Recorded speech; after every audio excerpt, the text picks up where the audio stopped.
Good evening. I'm going to call this meeting of September the 24th of the Wareham Finance Committee to order. Could I have a roll call, please? Here are Joan Founts, Dave Hurd, Jeffrey Langan, Donna Brook, and Bonnie Jean Gatuni. Thank you. Gatuli, excuse me. Bruck, sorry. Bruck. Do I have any citizens' participation? Yeah, Madam Chair, may I ask something? Sure. I would like to ask if the board would extend, I'm sorry. I would ask that the board extend a moment of silence in memory for Mr. Christopher Yakabuchi, who died sadly in a car crash in Onset here on Sunday. His family, him and his family have been longtime residents of this town and have contributed much. Okay, we'll take a moment of silent.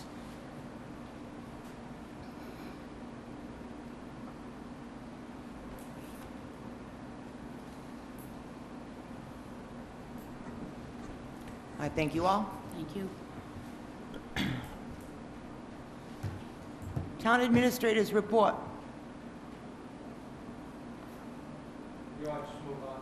Okay, we have no report to report. Okay, good. I think we'll bring up Mr. Guy Campini from the Water Pollution Control Facility to discuss Article 7 and Article 15.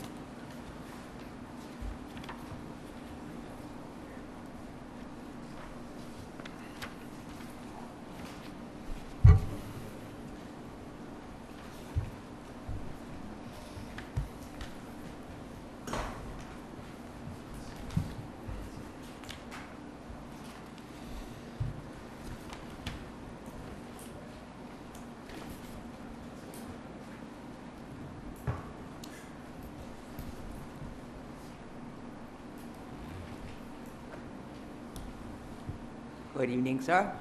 Good evening, Madam Chairman, members of the board. So where would you like me to start? Article 7?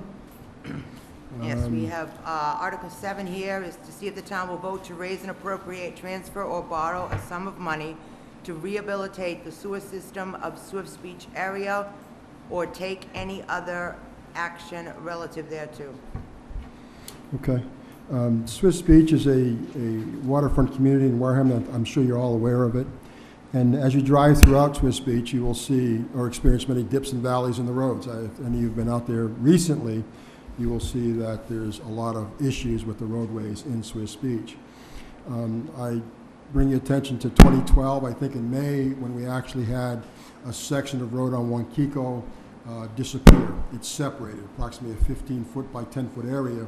Just literally disappeared. It became a sinkhole, if you will. And so we investigated and found that the pipe had cracks in it. Every pipe, these old pipes had collars, and they were taking in quite a bit of water, bringing in quite a bit of sand, and thereby causing the road to sink, and then we had a problem. And that was the beginning of our discovery of the issues out in Swiss Beach. As we dug this up, we found that that pipe was not bedded. It was 15 feet in the ground, and groundwater is at 6 feet. So we're taking on some groundwater. And this wasn't the only area. So we're faced with many, many repairs throughout Swiss Beach over the years to come. And some of them, we're trying to decide, well, should we just go on and spot replace all these areas, dig up the ground, get to the pipe, fix the pipe, and look at it doing it that way. It costs us $120,000 to do 20 feet that method. So it'd be spot checking 120 here, 120 there, which doesn't make any sense. So we're looking for alternatives. So what we have to ask ourselves is a couple of really important questions. One is infiltration. How much water is coming into the system as fresh groundwater? What does it cost us to treat groundwater? And how much capacity does that remove from the plant? We have to ask ourselves about safety of the roadways in Swiss Beach. And that began, and then we have to ask ourselves about pollution. If we can infiltrate, can we exfiltrate? That's a very sensitive area, so we ask ourselves those questions.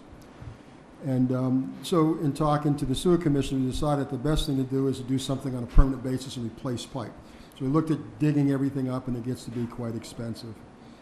Anything we do there is going to be expensive. I don't care what it is, whether we replace all the pipes, whether we line the pipes, whether we put low-pressure systems in there. I mean, no matter what we do in there, it's going to be expensive.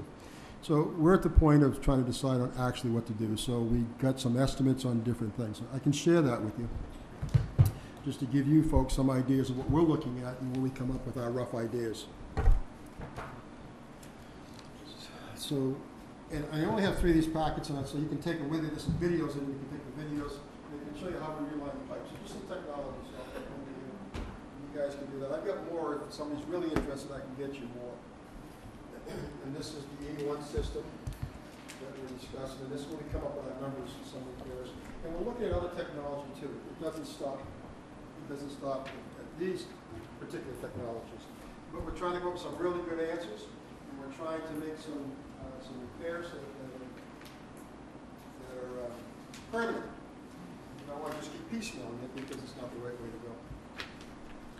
These are sanitary sewers, correct? Yes, sir. Okay. Sanitary sewers. Right. At this time, that's all. That's all it's to do with sanitary. Drainage is another whole issue. That's another whole subject.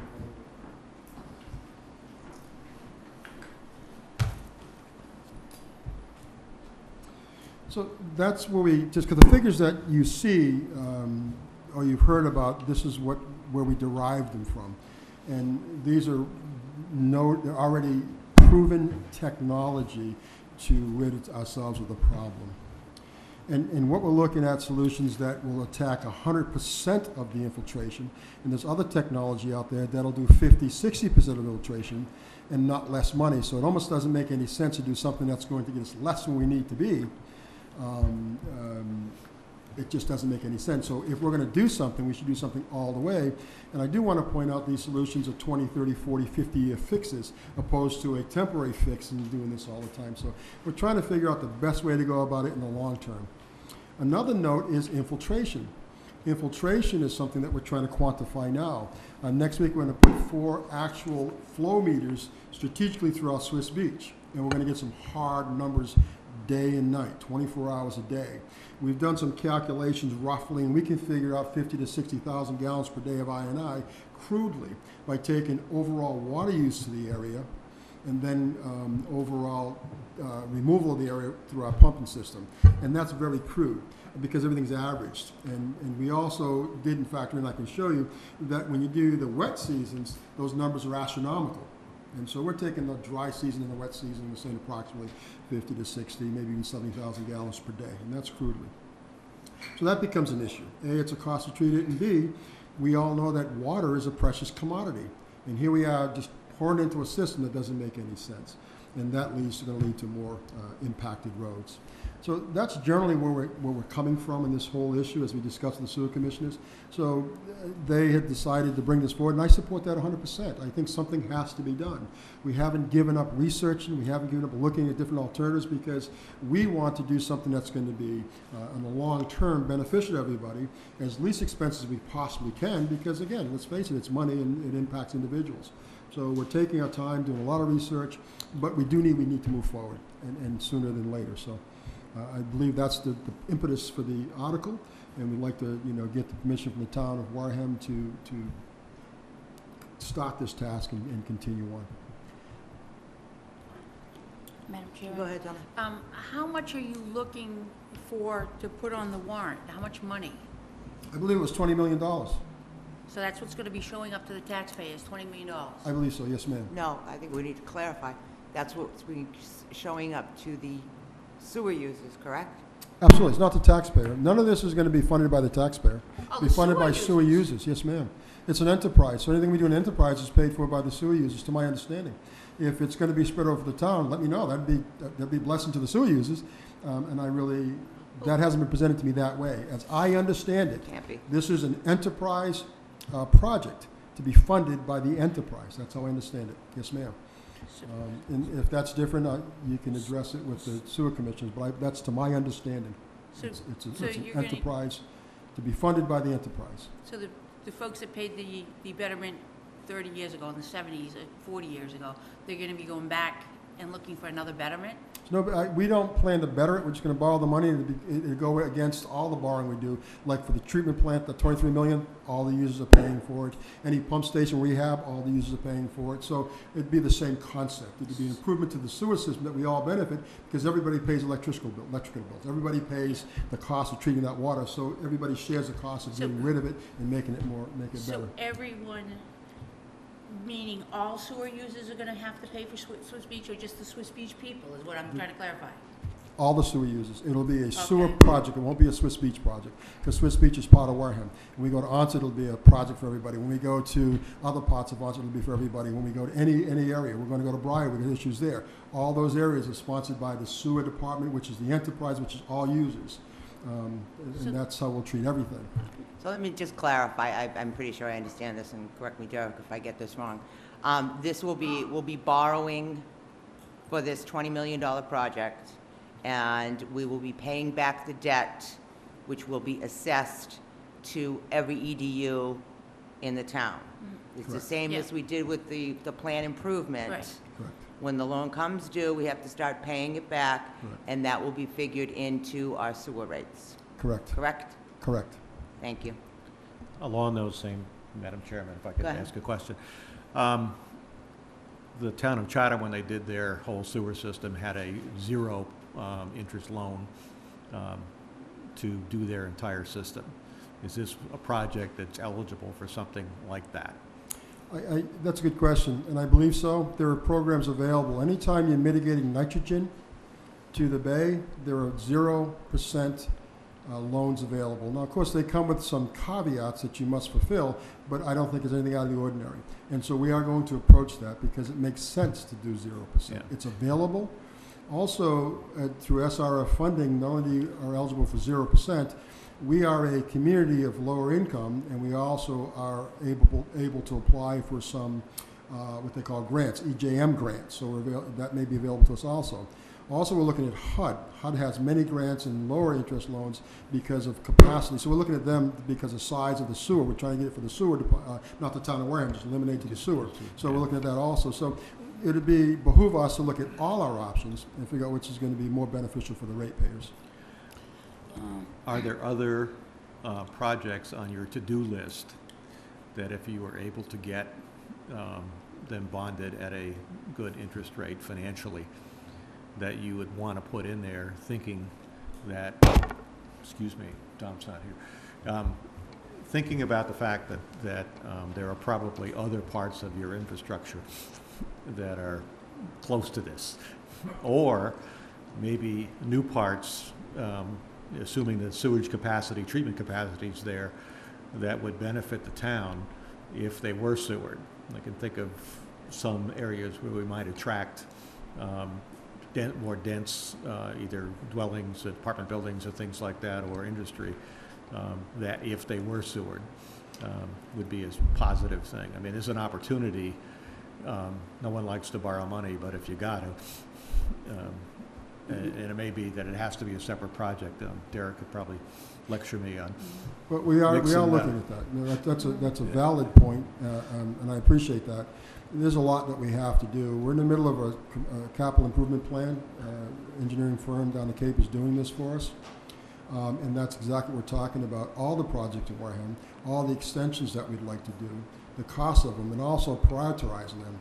And so as we go forward, we can't possibly borrow it all, but we can do it in sections. In other words, every 5-year block we can get this done, then we can get this done, then we can get this done, because there are many, many projects. We have a 1970 vintage sewer systems. Mm-hmm. We're talking clay pipes. We're talking asbestos pipes. We're talking, much I&I. We're talking, cracks, fissures. We got a lot of things that we have issues with. So you're absolutely right. And so now we have to not only quantify them, but we have to prioritize them. And so that's what the capital improvement plan is going to help us do. Yeah, that's why I'm assuming you have a list, and there's always, Mm-hmm. you always ask the question about the next couple that are on the list. Can you pull those up? Does it make sense? It may not. No, you're absolutely and, right. I mean, the other point that I think we all have to face is that right now interest rates are low. Yeah, it looks like for another couple of years we'll have low interest rates, but they're likely to go up, particularly with some of the things about municipal finances are likely to be driven up higher as the government agree. gets tougher on some of the games that are going on in governmental funding. These are conversations we have with our financial director, our town administrator, different engineers, DEP, EPA, what's available for funding, and so these are conversations with these folks that have much more knowledge than I on actually how to, get the best bang for our buck that we have to borrow, and so that's the conversation they're going to have, because we are approaching it and we're going to address it. Go ahead, Mrs. Rowe. I have one other question for you. And going to town meeting, we like to know, we like to inform our residents as much as we possibly can. What is the number that the household is going to be looking at?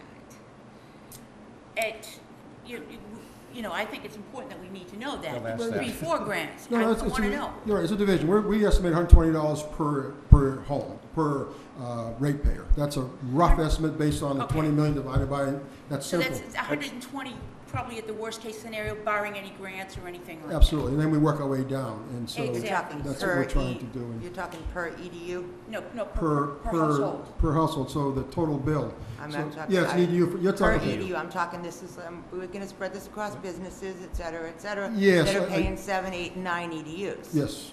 So this is that makes per sense, EDU. yes. Thank you. That's an annual number? Yes, ma'am, 120 a year. 120 a year? yes. And that's what pretty people good, are I gonna appreciate wanna that, per hear. EDU, because I'm thinking of the household, but, because they're the ones. Yes. And I apologize, because that's my prejudice. I believe businesses have the ability to pass it on, homeowners don't. So I always say homeowners, I think more of the homeowners, because they have nobody to pass it on to, businesses do. So that's my prejudice, I apologize for that. So you're absolutely right, it's EDU, yes, ma'am. Okay. While we're on the subject, are we still working on a different way than EDU?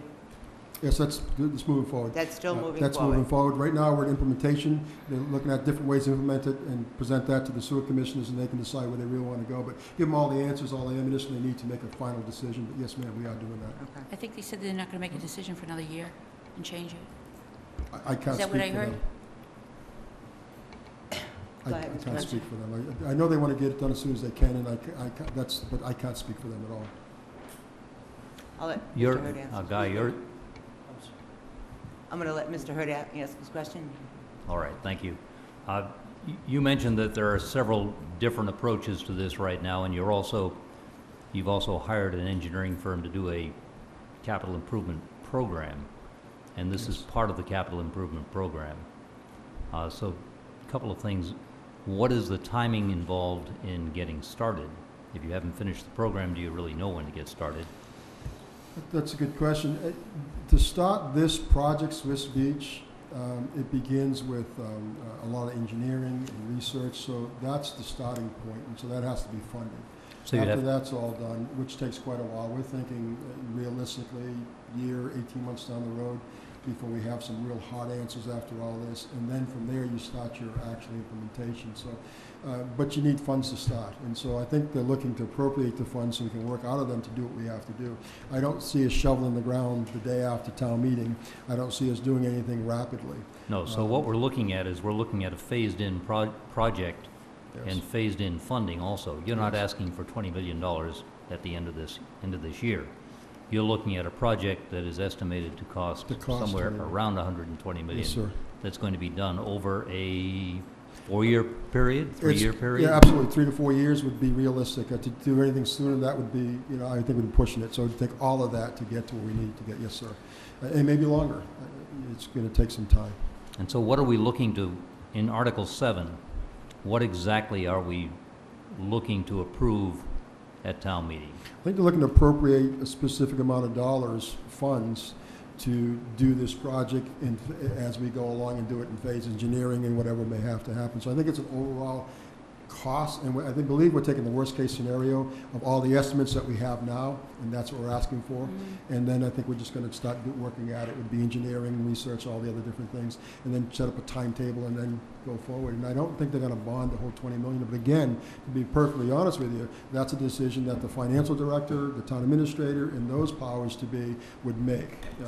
We're just looking for authorization to move forward, and they will give us the best way to go about getting it done. Now, you've discussed this with the Capital Planning Committee as a long-range project, Yes. but not as something that would start within a year or 2 years. Probably my negligence. When I think of these projects, I know that no matter what we do, they're not tomorrow. They're just engineering itself is a process. So, but you start there, and so you have to go through that process. So we know at the very end that this is what we're looking for, because if you look in your numbers, it includes the engineering, and then it includes the different, scenarios, and then the cost of the actual products, and then, so that speaks to the whole 20 million. But that doesn't speak to a timetable, so we begin. So when I presented to the sewer commissioners that we have a need there, we all agree that we need to satisfy that need. And then we have to start doing that now. Some people talk about the cost of money, and I agree with them. So we have to start now. So if we're going to borrow, we borrow now. It doesn't mean we're going to spend the 20 million tomorrow, but it will be phased over. So again, We have to start the process. we want to start the process. And again, I leave that to the sewer commissioners. I leave that to the financial director, who has more knowledge about borrowing and how to borrow and that type of things, and of course the town administrator, to actually facilitate that. I know that we have a need, we have a problem. I present that. I let the powers to be decide how I go about financing that, because it's their forte, not mine. I don't want to even pretend that I can figure out that part of it. So. No, one of the things that I admire about you is that you are forward-looking and you're looking at various options, and I appreciate that. Thank you. And just wondering from the town administrator's point of view, how do we address this in an article? My specific recommendation is that we, and we'll see if we have the certified retained earnings, but we appropriate at least $750,000 from certified retained earnings for the engineering costs. That's my main goal. I know that Mr. Campina has been aggressive and has received many engineering plans that are excellent, but also speaking to some of the other people, the cost could be up to that amount. Because before, we also need to, I think, when does the next round of the SRF funding open up? Next, there'll be 2015. 2015 for the SRF funding, so we would have no funds whatsoever, really, when it comes down to it, until we would start applying for those. So that's why I'd like to have the certified retained earnings, money taken from that, so we actually have dollars that we can expend for the project. If we have to go out and borrow, well, where would we borrow it from? If that's not opening up till 2015. If we want to start getting the engineering done right away, we need to have the hard capital to do that. So that's why that would be my recommendation, to also include that in the article. Excuse me. Should we do that? Should we take the certified retained earnings and start the engineering process and the planning which also includes the planning for the request for money and funding, I'm sure. Is it possible to recoup that money later on from the loan?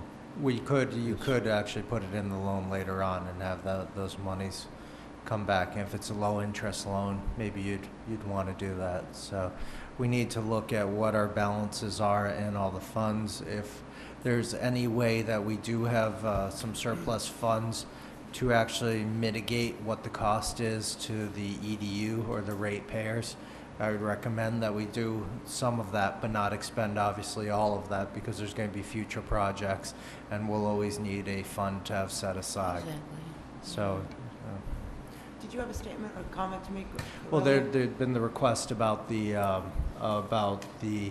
change from an EDU rate, and they have engaged with Tie and Bond to do what you would call almost a hybrid, which is create a flat fee and see almost what the costs are just for opening up the plant, almost the capital costs on there, and then you would have a usage cost on top of that. And that's really what the sewer commissioners voted to look into. Yeah. If I remember, that was a confusing It was, vote on there. it was. So, And I think you nailed it, yes. they are moving forward with that. There's a 4-month timeline to have this study come back, and this isn't just a study. This is a true implementation, taking it from soup to nuts, is my understanding Yes. on it.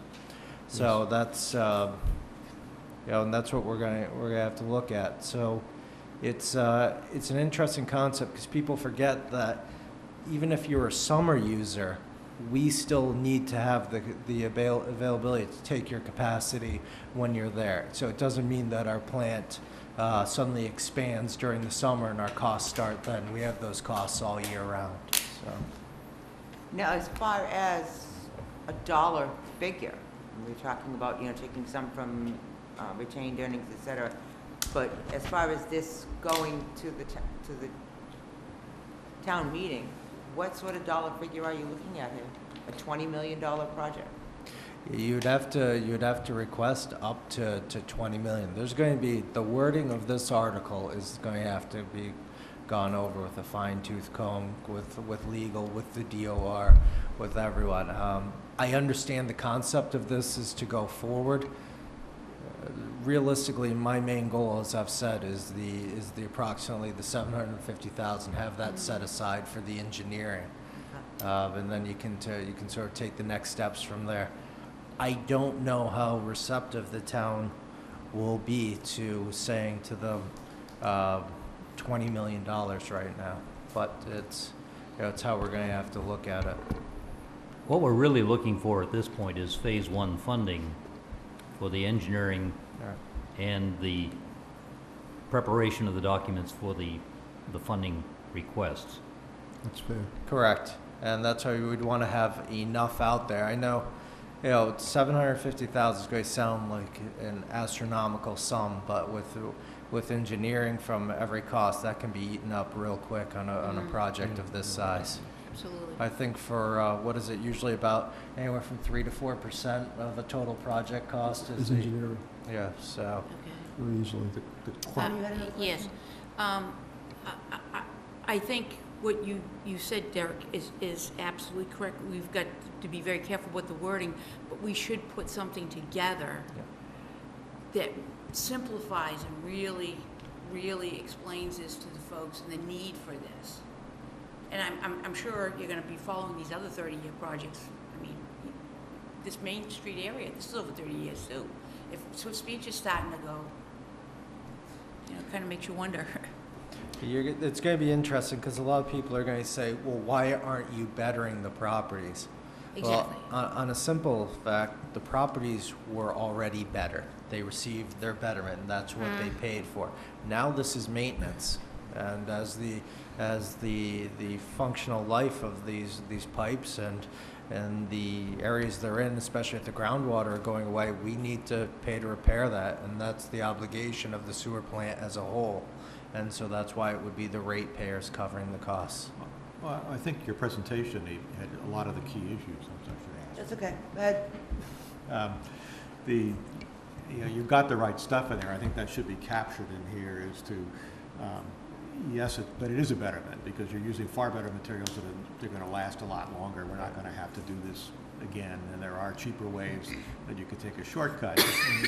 We're not doing that. We're really, again, this is a turning point for the town of doing things with the future in mind, long-term, correctly. So I think that's a key part of it. One of the questions I think is going to come up, Derek, is does this fit within the flat budget that the town voted for, or is it going to cause it to go over? Yeah, for the sewer, for the enterprise fund, once the costs start coming in, that's when you'd have to budget it for. So if you start borrowing, We want to do the engineering. Let's say we're kind of saying the engineering is this year, right? We want to get you want to get that done. You can't really know which one of these you want to take until you do some engineering. That's going to cost money. right? Is that, on the taxpayer, does that mean that I just told you to live with a flat budget, now you're going to violate that, or is this all going to be in the enterprise and not to worry? Right. This is all part of the enterprise fund. The enterprise, so when the town has the excess funds at the end of the year, it's called the free cash that's certified. Right. Well, the enterprise fund has their own system of doing that, and that's called certified retained earnings, and that's what we would be removing it from. So it wouldn't be from the general fund budget at all. It'd all be funded from the I think enterprise that's a good fund. point, because you got to educate folks as to what this is all The about. enterprise, yeah. And so, here, you've got this thing set up, it's just worn out. Things you can't pick up a newspaper without knowing the infrastructure's going. We gotta do some things, and you've done a really good job of looking at alternatives and so forth, and the smart solution is, let's get the engineering done. And you can't wait too long before, how many more incidents? Exactly. I agree, because each incident is costly. And Yeah. so we're throwing money away because we're going to come back and do a whole project anyway, Yeah. so timing is of the essence, I No, agree. Band-Aids and bubble gum only go so far. I mean, sooner or later you got. I think it's important, but I mean, for the taxpayers to understand, I mean, the certified retained earnings, I mean, there was times in the past when we've kind of been using that to offset the enterprise fund and the budget itself. Correct. And we got away from doing that because it was scary. And we had to, that money is supposed to be for improvements, for capital expenses, et cetera, et cetera. So I think we've been smarter about that in the last couple of years. Something that I have always found annoying about, and not liking about enterprise funds, okay, from my very first day on the FinCom, this is what got me in this chair in the first place, was that I was aggravated by it. Because you're talking about a $20 million loan, all right, or a $20 million expense that town meeting voters get to approve, and only 1/3 of them actually use the system and are gonna have to pay for it. That's a Okay? valid point. So that's really, really important that Right. the sewer users are educated on this. Exactly. And it's not just, you know, the taxpayers, the general taxpayers will be like, well, this doesn't affect my budget, I don't use it. All right? And that, to me, is the unfairness of the enterprise fund, and that's the last time I'll talk about That's that. valid. Okay. I did think we got up to what, 57% of the how many sewered on the households? What's the percentage And now? the percent now is probably more 53%, 54%. 53%? Yeah. Okay, all right. So we it's went more over than We're that. getting majority there. In now. my 8 years of sitting here, it We're getting there. increased that It's far, increasing. okay. I was just telling Donna that, for some of us have these Cecil B. DeMille septic systems. Yeah. You know, don't come near us for a while. Yeah, exactly. From an order viewpoint, it may be good to get this with the thing about the septic system loans together, because now you wrap the whole town into everybody gets a benefit. It's just different as depending upon Yeah. what you have, so it's a little bit of packaging Okay. that will allow us to, I think, get more smoothly, because you do have a variety of folks, and they probably don't understand it. I think that's going to be critical. Now, this Yeah. is pressure Low pressure, yes, ma'am. But as we talk compared about- to what everything else is, Is what? gravity. Gravity? Yes. and I they- actually understood when I saw that, all right, I Yeah, get and that. it's, what makes it unique is, it's all sealed pipes, they're welded together, there's no breach, so you cannot have any infiltration. And it's 4 foot in the ground opposed to 20 feet or 18 feet, and the water table is 6 feet. Yeah. So if you have a 6 foot water table and you're putting pipes in 17 feet down, just the hydraulic pressure causes water to enter this line, I see. and so you're treating it. You're treating And by it, bringing yeah. everything out of the water table and Yeah. pushing it along with these low pressure systems, you eliminate entirely, you eliminate I&I, therefore pollution. And so it's really, and it's reasonably priced, so it makes all the sense in the world. It's the way to go. It's becoming more and more popular. And a homeowner won't have to make any modifications to their, We're gonna, we'll porcelain own goddesses and everything. all There's some modifications as far as hooking into the electrical panels. But Can not probably in their cost them bathrooms and $23 a stuff, year. so No, everything works. nothing at all. you nothing won't at all. notice it. Nothing at all. And to your earlier point, the town is going to come under a TMDL, which is total maximum daily load of nitrogen to this bay. Right. And they've been promises that for the last couple of years, and it's real close to coming out. That affects the entire town, whether you're on a septic tank, whether you're on sewer, because the town as a whole is going to have a limited amount of nitrogen to put into the bay. Right. So this whole thing is going to affect the entire town. So it is a town problem. And that It end is a of it, town problem. but that end, you'll deal with it And us later. 52% are making a better environment, and we really Thank you. appreciate that.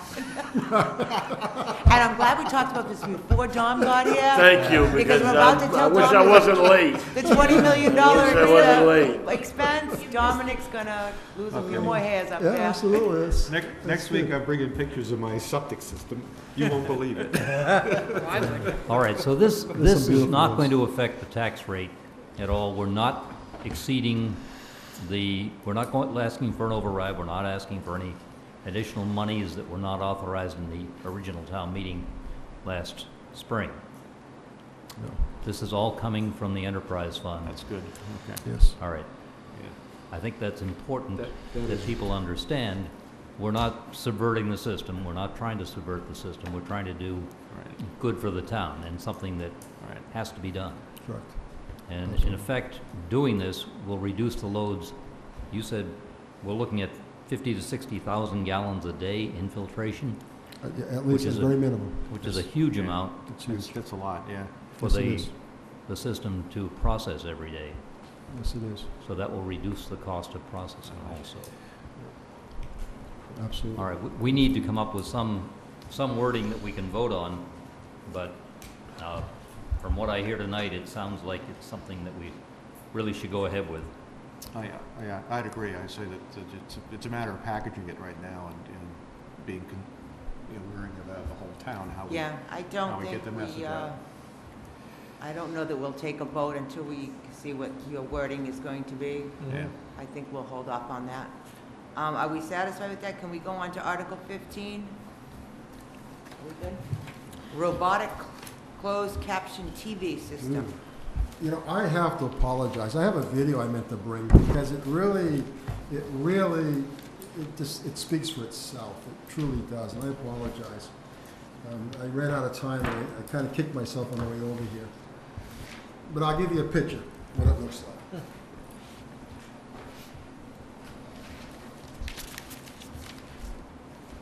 This is a robotic camera, one style. This was demonstrated to us at the plant. This particular piece you're looking at was $87,000. Just the camera head on those wheels is $20,000. Did you have a handout earlier before I was here?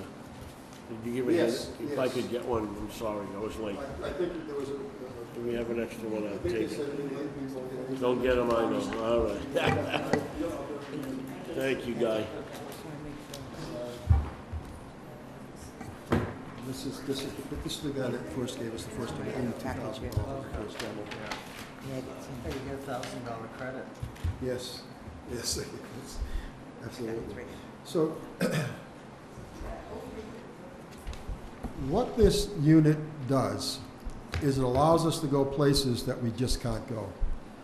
We have a lot of gravity sewer 8-inch pipe. None of us can crawl in to see what that pipe looks like. So this camera does that for us. And again, I apologize. I have a video of this camera, not this particular, but a camera like this inside the line, and you can see what I'm talking about. We've been able to discover infiltration in some of our newer sewer systems. I'm talking newer ones. We found infiltration that we have to attack now that's caused some problems. We're able to see extensive grease in some of our lines. We know that it's so packed with grease that it's really restricting the flow, causing issues at the plant. So we saw these things by cameraing. The problem with cameras, renting it, because we lease them now, it's $195 an hour. As a matter of fact, tomorrow I'm doing a job, y'all are welcome to come down and see, on the intersection of Onset Avenue and Independence Drive. We have some pipes on the beach that are half full of sand. This is the proposal for that job. We expect to be there a day and a half. So we're going to spend $1,500 tomorrow to look at some pipe. Probably about 450 to 700 feet of pipe. We're going to see tomorrow, and that's going to be the cost. So I asked myself, and we've done this 4 or 5 times, maybe 6 times already this year, and I asked myself, what am I going to do when my new permit comes to me, which we're waiting for, that's going to obligate me to do 1/3 of my system annually? We have 57 miles, 1/3 is approximately 19 miles. So if I took the 19 miles and added up what I'm going to pay, and they do approximately 400 to 750 feet per day, then the cost is going to be wicked, $120,000, $200,000 a year to go ahead and hire somebody to do this. I've been pricing these for the last year, and I found them as low as $37,000, $40,000, and as high as $150,000, depending on bells and whistles, kind of like buying a car. You can buy a basic model to do what you need for X amount of dollars, or you can buy a Cadillac or all the bells and whistles for X amount of dollars. So we know that what we want is going to be in the range of $40,000 to $80,000. So I'm asking up to $100,000, just in case we find something that's a little better. I don't know, but we're asking up to $100,000 to purchase this piece of equipment and then start attacking our lines. And again, I really sincerely mean that. We're doing some cameraing tomorrow, and if you want to come by the plant, I can show you the videos that I've already done, and it'll kind of blow you away. You'll actually see what I&I looks like coming into a brand new pipe, a brand new 35 SR PVC pipe in one of our newer developments, and I can show you a whole lot of infiltration flying in that pipe. So we're just anxious to get at our old clay pipes that are 4 foot cemented back in the 70s. We can only imagine. So this is going to be the tool that's going to get us these inspections that we're required to do and help us facilitate repairs. Just one question first. Yeah, I'm sure. reading the article, and it says Let me read repurposing a sum of money from available funds in the water pollution control facility expense, capital expense project FY 2015 previously approved. I was just trying to find my capital for that, and I can't find it at the moment. It's in there somewhere, but I can't find it. Yes, ma'am. So is there something that we didn't do that we're using this money for something else? Yes, we were able to save some money in our projections Okay. of capital plans improvements we're going to do this year. I think it was $646,000 Yep. we set aside, and we're able to save some money. So we're asking to use those funds. Okay. We're not asking for any other funds, additional Okay. funds within that pool that's already been approved. We've done two. As an example, we projected $150,000 for 3 generators. They came in at $90,000. We had projected, I think it was $60,000 to do our air conditioning. It came in at $22,000. So we have savings. We have other savings that we already got some quotes on. So we want to take that pool of money and just redelegate it. Beautiful. Okay. All right, so Go ahead, Jeff. yeah, so the department is saying basically, we're just reallocating capital. We're not asking for any more than we did before. That's correct. Yeah, we're still on our budget.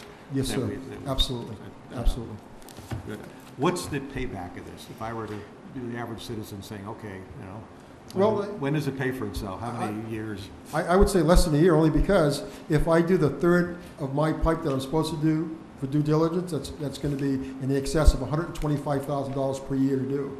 So if I buy this, I pay $80,000, and so I do all the work that I would have rented out, then to me the payback is less than a year. Will you, by doing this, end up preventing problems from getting, find things before they get bad? Absolutely, and to repair things that are already bad. Yes. Well, the repair that's already bad, well, that'll get people's attention, because that means another 10 million, Because they're out 20 there. million next year. But if you also find things before the road collapses, that would Absolutely. be fantastic. Well, that's my point. I'm helping you Again, with it.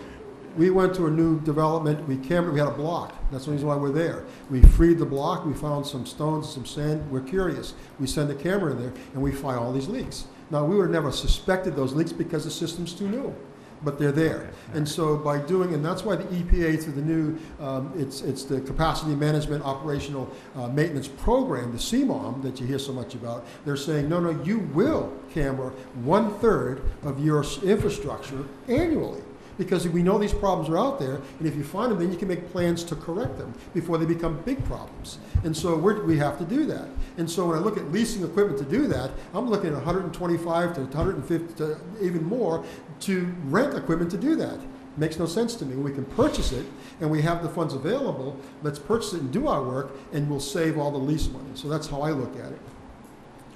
Question, Donna? Yeah, is there any chance that you can, you get this piece of equipment, and I'm sure you'll keep it quite busy, but is there any chance that you can rent out, you can do for neighboring towns that don't have this availability? Absolutely, there's a chance. I just have to, we skirt some issues because we become in competition with, and that for me, it's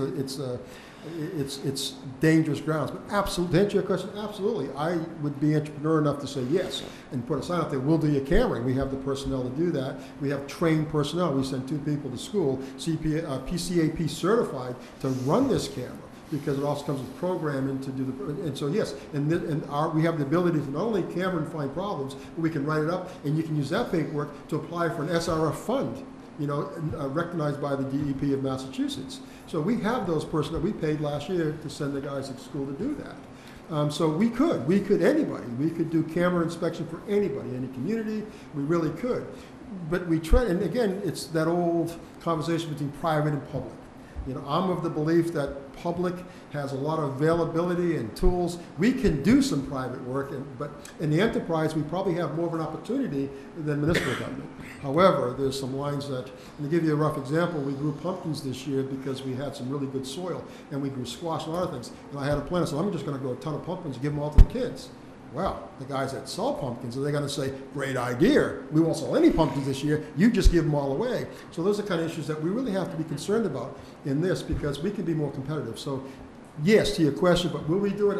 I can't say. That's something I'll talk to the town administrator, the sewer commissioners, I would talk to our attorney before I even ventured out, but it's very possible. Absolutely, it's very possible. Well, it's a good thing to be able to sell. I mean, if you can generate some income to offset your costs. Absolutely. Go neighbor community, they have to rent. If they don't have the equipment, they have to Exactly. rent. We could say to you, we'll rent it to you for X amount of dollars because we know what the market value is, and we also know what our costs are. So yes, we can. And again, I would take the direction from the town on doing that, but I would present it. No, It makes sense. You got the right list of questions about legally and all Yeah, that other right. stuff. Yeah. On You the don't other wanna hand, step the on idea of somebody town else's sharing stuff is probably something we gotta get used to. Yeah, regional, getting more involved. I agree with you 100%, yes. Yeah. Okay. Good. Derek doesn't know. We do have 2 water districts, so. Yeah. You do have. Dominic, go ahead. Guy, this fits in, how much of our pipeline does this, will this be able to do, all of it? All or- of it, Okay, yes. so Every gravity line we have, whether it's an 8-inch, all the way up to the 18-inch gravity lines, we have 21-inch gravity lines. It'll do every one of them. Okay. Yes. Okay, the other question, can you define what you mean by infiltration? What do you mean? I'm sorry, infiltration is water coming into the system. Sanitary sewer is a closed system. Yep, And so all it does is convey sewer from the home, and we conveys it to the treatment plant. That's all it does. And these are put together with different types of joints depending on the pipe. okay, So what happens over years, these joints separate, and groundwater comes into these pipes, and then it goes to the plant, and we treat that.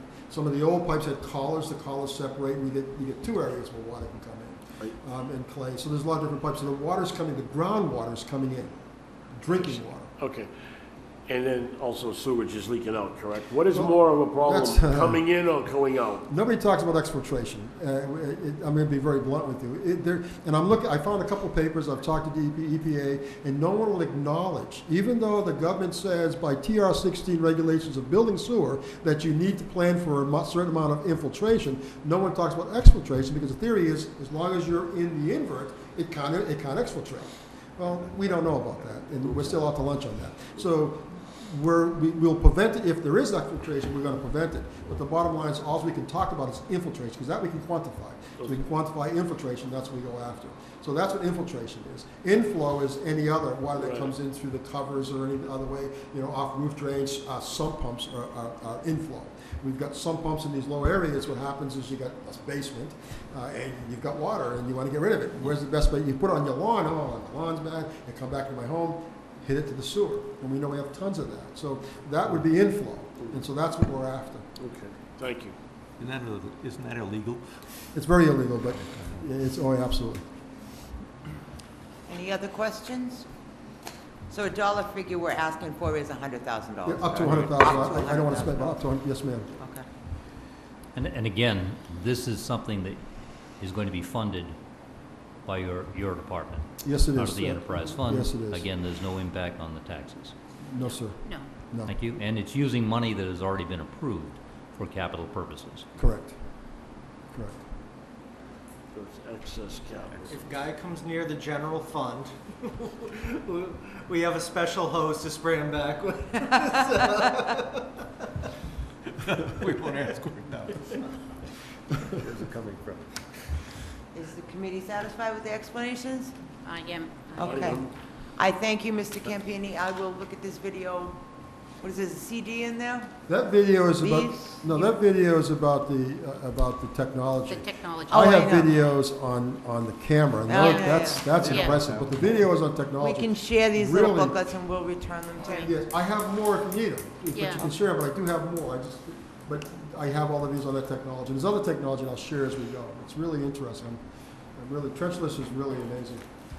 But Thank again, you. the camera, you're welcome to come and see anytime, plus we're doing a job tomorrow. Cool, Thank you so much for your time. thank you. Thanks. Thanks.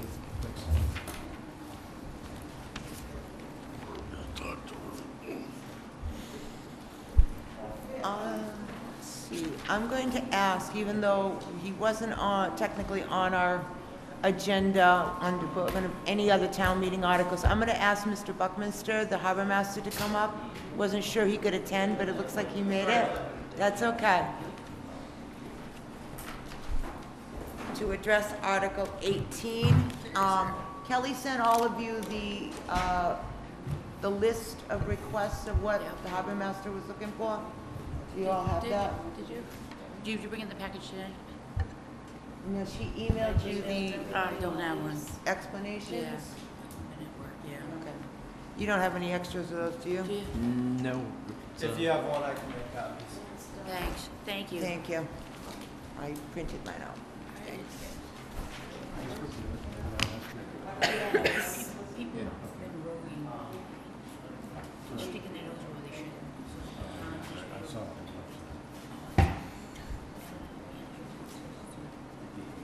Adhere to the rules.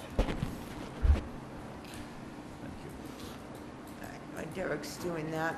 So we're looking at, to see if the town will vote to transfer a sum of $44,500 from the Harbor Services Permit Receipts Reserved for Appropriations account to be transferred to the Harbor Master's Maintenance and Improvements account and take any other action thereto. And remind me again, Gary, what the funding source is, the Harbor Service Permit fee. Is that the $30 permit fees? That's the sticker that each The boat sticker. purchases and the, yep. Thank you. Or mooring permit, is that what we call it? Yeah, harbor service permit. Yeah.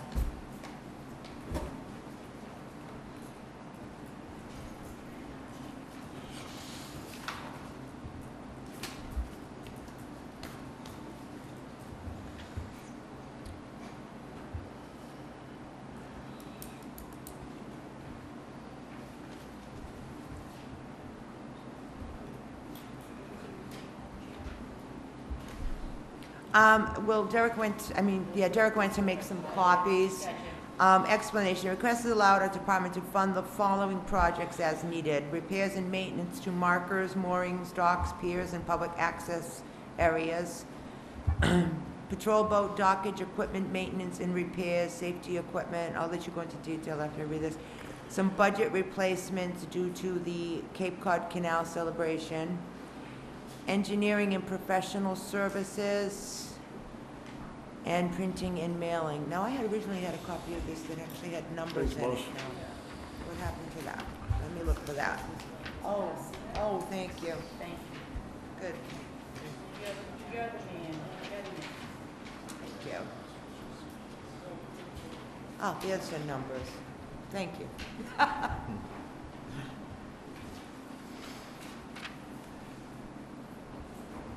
Okay, go ahead. Okay, pretty much self-explanatory what you were just talking about. Some of the things that we're trying to cover are things that we're reducing out of our general side of the budget, so it doesn't have to come out of the town's end. So whatever we can pick up, we're trying to pick up, so help with some of the process here because of tough times.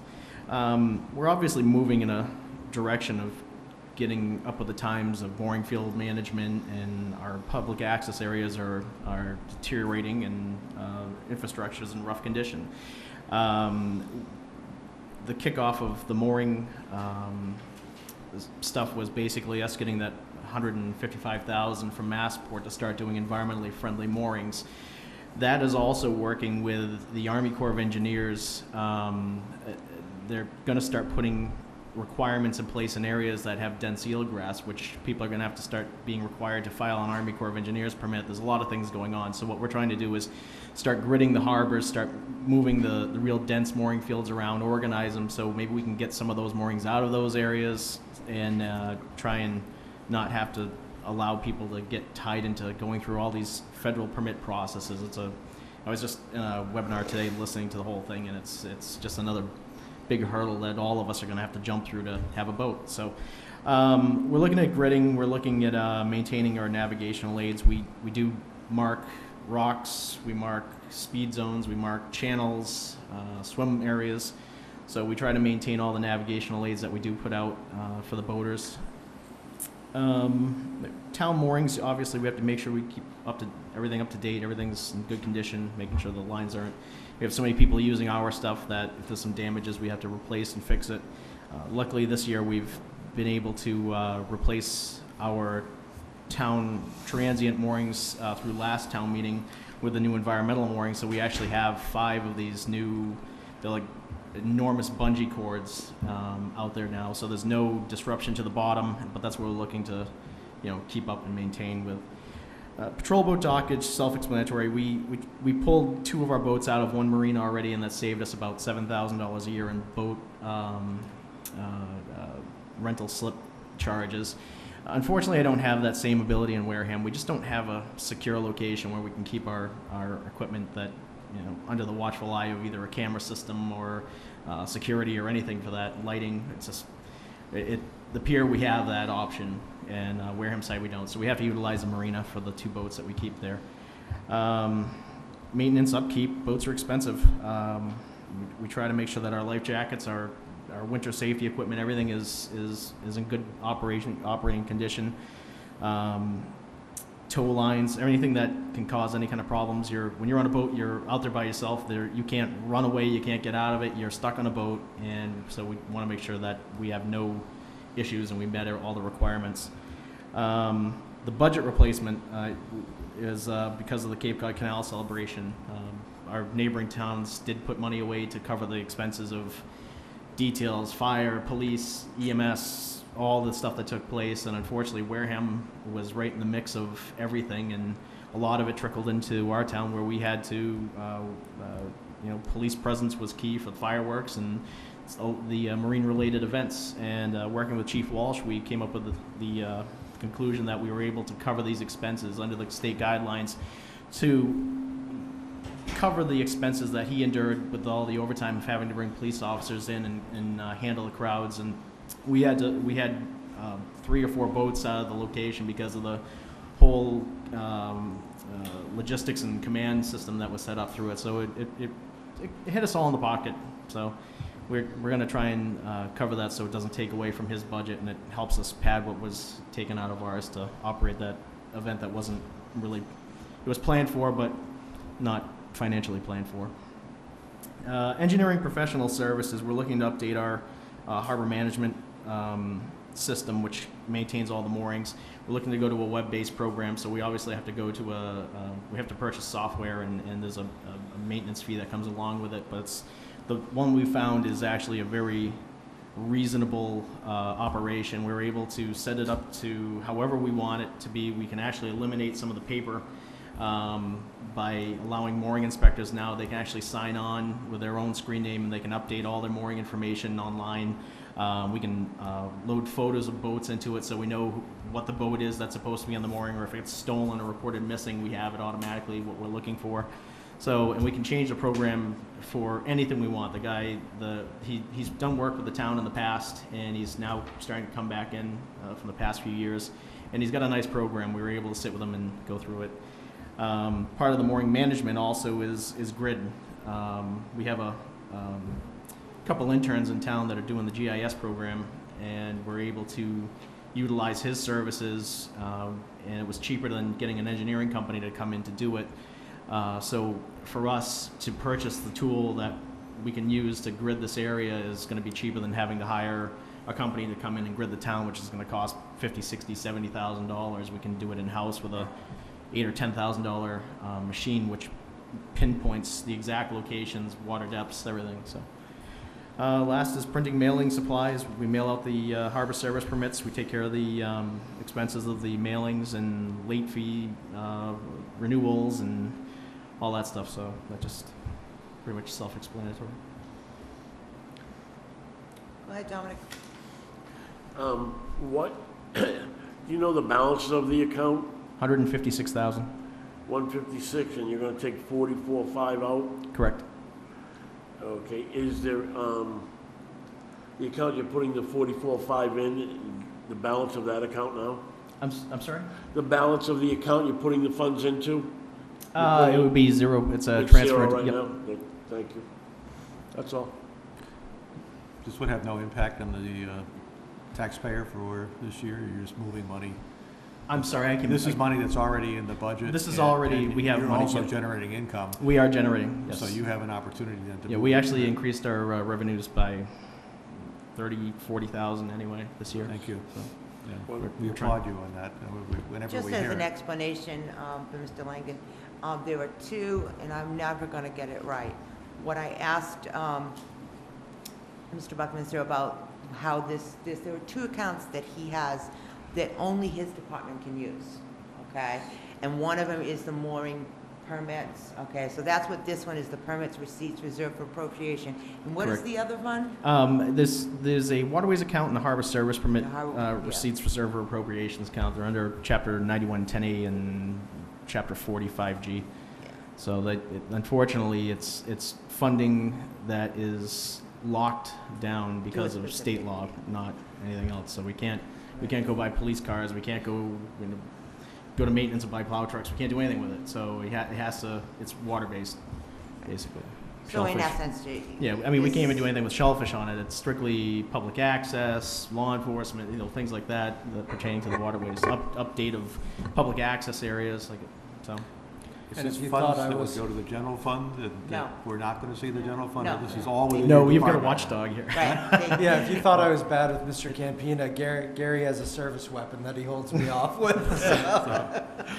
No, so this is Yeah, all his. right, to He's explain. just moving it from one place to the other to get to do a better job. Yep, we have to bring it to the people to Exactly. make sure that they know what's going on with it. The department can't technically spend it I know, without town meeting vote to move it out of that fund and into where he can use it. So, But it can't be used for anything else, just so the and we want to public build knows it up that. to, for some other It can't be purposes. used for any other service in town, so. It takes a lot of the burden off of, especially when you're looking at capital projects and Yeah. things like that, where you're scraping, for pennies to get other things going here, and we're kind of off in the corner. So, Ronnie, one other question? Go ahead, Dominic. By leaving 116 into that other account, no problem with that balance? nope. Do you feel that the 44.5, moving that, is that enough? Oh yeah. Would it be better to move more than wait to another town meeting? No, You feel I want to comfortable keep with it these conservative. numbers? Yeah, we try to really push it as tight as possible. So we try to keep it cheap. So No, what I meant was, the time between town meetings, you feel that these account balances right now, you feel are comfortable, you don't need to move more or less, so No. you feel good with this? Very good. carrying into the budget cycle will be fine. Thank you. Anyone else? Good? I think we're good. Okay. Thank Thank you. you. Good night. Thank you. Thank you. Take care. Go ahead. Are you looking for motions are we going to vote on these articles tonight? I think we're gonna go through the ones that we have, to look at, and I think then we can draw back and review them, and those that you feel comfortable and settled with, then we'll do a motion and take a vote. Would it be appropriate to make that motion now? That's while up to Mr. you. If I have Buckminster is a, still here in case there are any questions? you're free to make a motion at any time you want to. I would like to make a motion to approve the Article 18. All those in favor of favorable action on Article 18, say aye. Aye. Opposed? Abstained? That's out of the way. I would like to make motion to approve Article 15, robotic closed caption TV system for water WPCF. Second. I have a motion of favorable action for Article 15. All those in favor? Aye. Opposed? Abstained? Okay, Monty, just a question. go ahead, Don. I think that we should probably try to refrain on doing any of our votes before the Board of Selectmen's, like on 15. I know that we just did it, but I think it would be a good idea that we wait to see how they vote.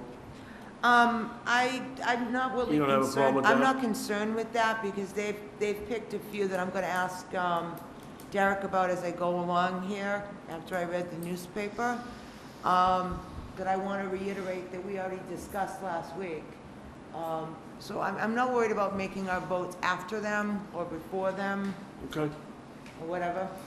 okay. We don't always agree with them anyway. No, I didn't mean that we No. should. I just didn't know if we should wait to see if anything is, not so much to see how their vote is, but to wait to see if anything is brought up that they bring to the table that we're not aware of. That's what I meant, you Okay. know? Wouldn't they make us aware of that pretty quickly? We- Well, they haven't voted on it, so I don't know, you know?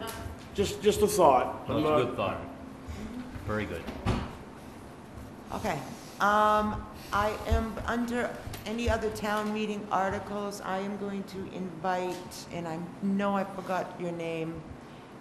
Diane? Diane, thank you. Can I invite Diane up to speak on Article 34?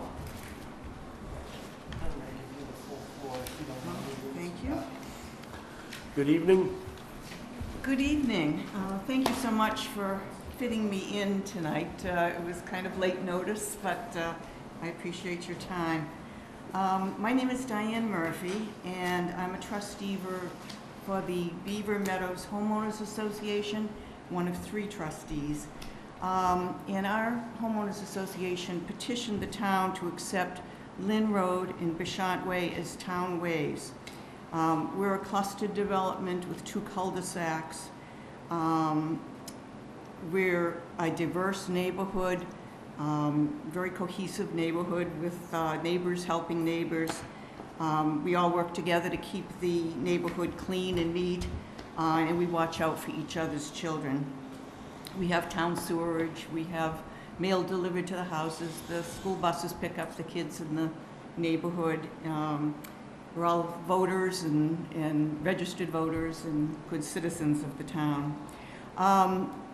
We were hoping to be on the agenda for the October 26th town meeting for acceptance of our streets. And it was my understanding that I needed to talk to the Finance Committee to explain why there was a selectman's warrant and a citizen's warrant. There was, on Friday, September 12th, I called the town hall to find out if there was a warrant in place, because I understood that was part of the process for town acceptance. I was told at 10:15 that day that I needed to collect 100 signatures on a petition, and it needed to be done by the end of the business day, and that gave me 5 hours. And I went out in the town and collected 117 signatures. More than 100 registered voters were validated. That meant I collected a signature every 3 minutes. Good job. But as a result, I guess the selectmen met, and the selectmen warrant was really all we needed. And the citizens warrant supersedes the selectmen's warrant, from what I understand. I'm new at all this, so. What we're asking that the committee does is to, we're requesting that you vote favorably on our town meeting warrant that we be put on the agenda. I left out a part, I apologize. I met with the planning board on Monday, the 22nd, and they voted favorably. They must first, however, send someone out to inspect our streets. The chairman had been out. He said everything looked good. There were a few little minor cracks, and that was it. But our expectation is that that's all set. So this is our last hurdle to get on the town meeting for favorable acceptance of our 2 streets. Are there any questions? So I guess this has come up before, am I correct? We were did on the- petition in the spring, and we hadn't gotten the meets and bounds in place. by the time the town meeting, basically because we didn't have the money in our account to pay for that to be done. So we have since raised the money over the summer, sending out bills, getting payments, and having enough to cover the cost of having the warrant completed and, or all the steps for the process to be completed. And we did complete that, and so we were put on, I was told by the chairman of the selectmen, Alan Slavin, that we would be put on the October 27th meeting, provided we completed all the proper steps, so. Okay. So I think it was just a matter of that planning had signed off on it, that those obligations were met.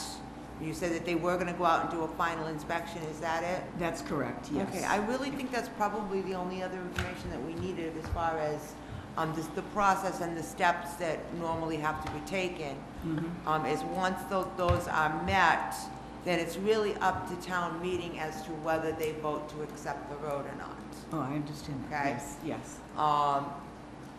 We will certainly deliberate on any financial impact that has. I mean, it does, in some way, shape, or form, have a financial impact in that once the road is accepted, now the town has to maintain the road. Okay? Okay. I mean, oh, okay. So I am told that there is a public hearing scheduled for October the 20th, and this is on the agenda, as part of their agenda. I think there's actually two things on there. That's the, October 20th. that's the planning board that's meeting then? Yeah, we'll hold a public hearing. Okay. Article and Article 36. Right. Which one, 136 also? 36 and The zoning On the bylaws. 20th, okay. I think the critical item is that the planning board approve the acceptance Yeah. of the roads. And part and parcel to that is having the roads inspected by a registered engineer who will report to the planning board apparently on the 20th before town meeting. And at that time, there'll be a decision. You are going to be on the warrant, so you Okay. will have the opportunity to make your presentation there. Okay. And should the planning board approve it and the engineer approve it, there's very little to stand in your way at that point. You That's just good have to go news. through the process. And until we get to that point, I don't believe we can vote on it. Bonnie, I believe the town moderator would like to say something. Could you come up to the mic, please? I have a question afterwards, Bonnie.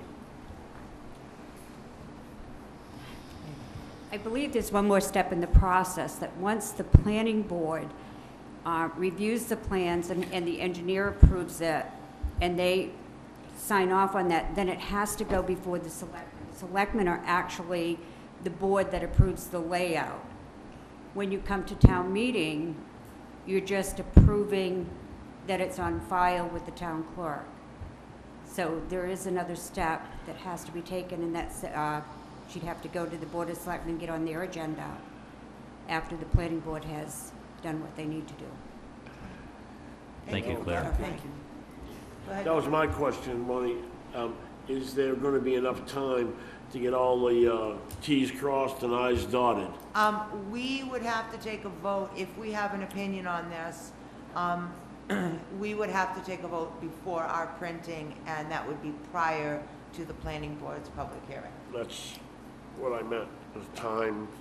I think that will be up to the discretion of the committee as to whether they want to take an opinion, or want to give an opinion or a recommendation on any financial status of it. They're going through the proper channels to get this done. It's not the first private road that has been left. There are some that have been left for some time now that have been trying to get publicly recognized, and that process has been kind of backlogged a bit. We can certainly have a discussion before a vote as to whether, you know, you feel like there's any financial impact to be concerned about. Go ahead, Donna. Wasn't Mr. Bashant, didn't he do that development? Yes, yeah, Procuro Limited Did was he the ha- developer. He didn't get the meets and bounds, and he didn't go the step further to get it approved? We fully expected that that was what was going to happen. He had a layout in place in 2013. In 2006, he had the roads paved. And November of 2006, he had the roads paved. And it was our expectation that the streets would be accepted by the town at that point.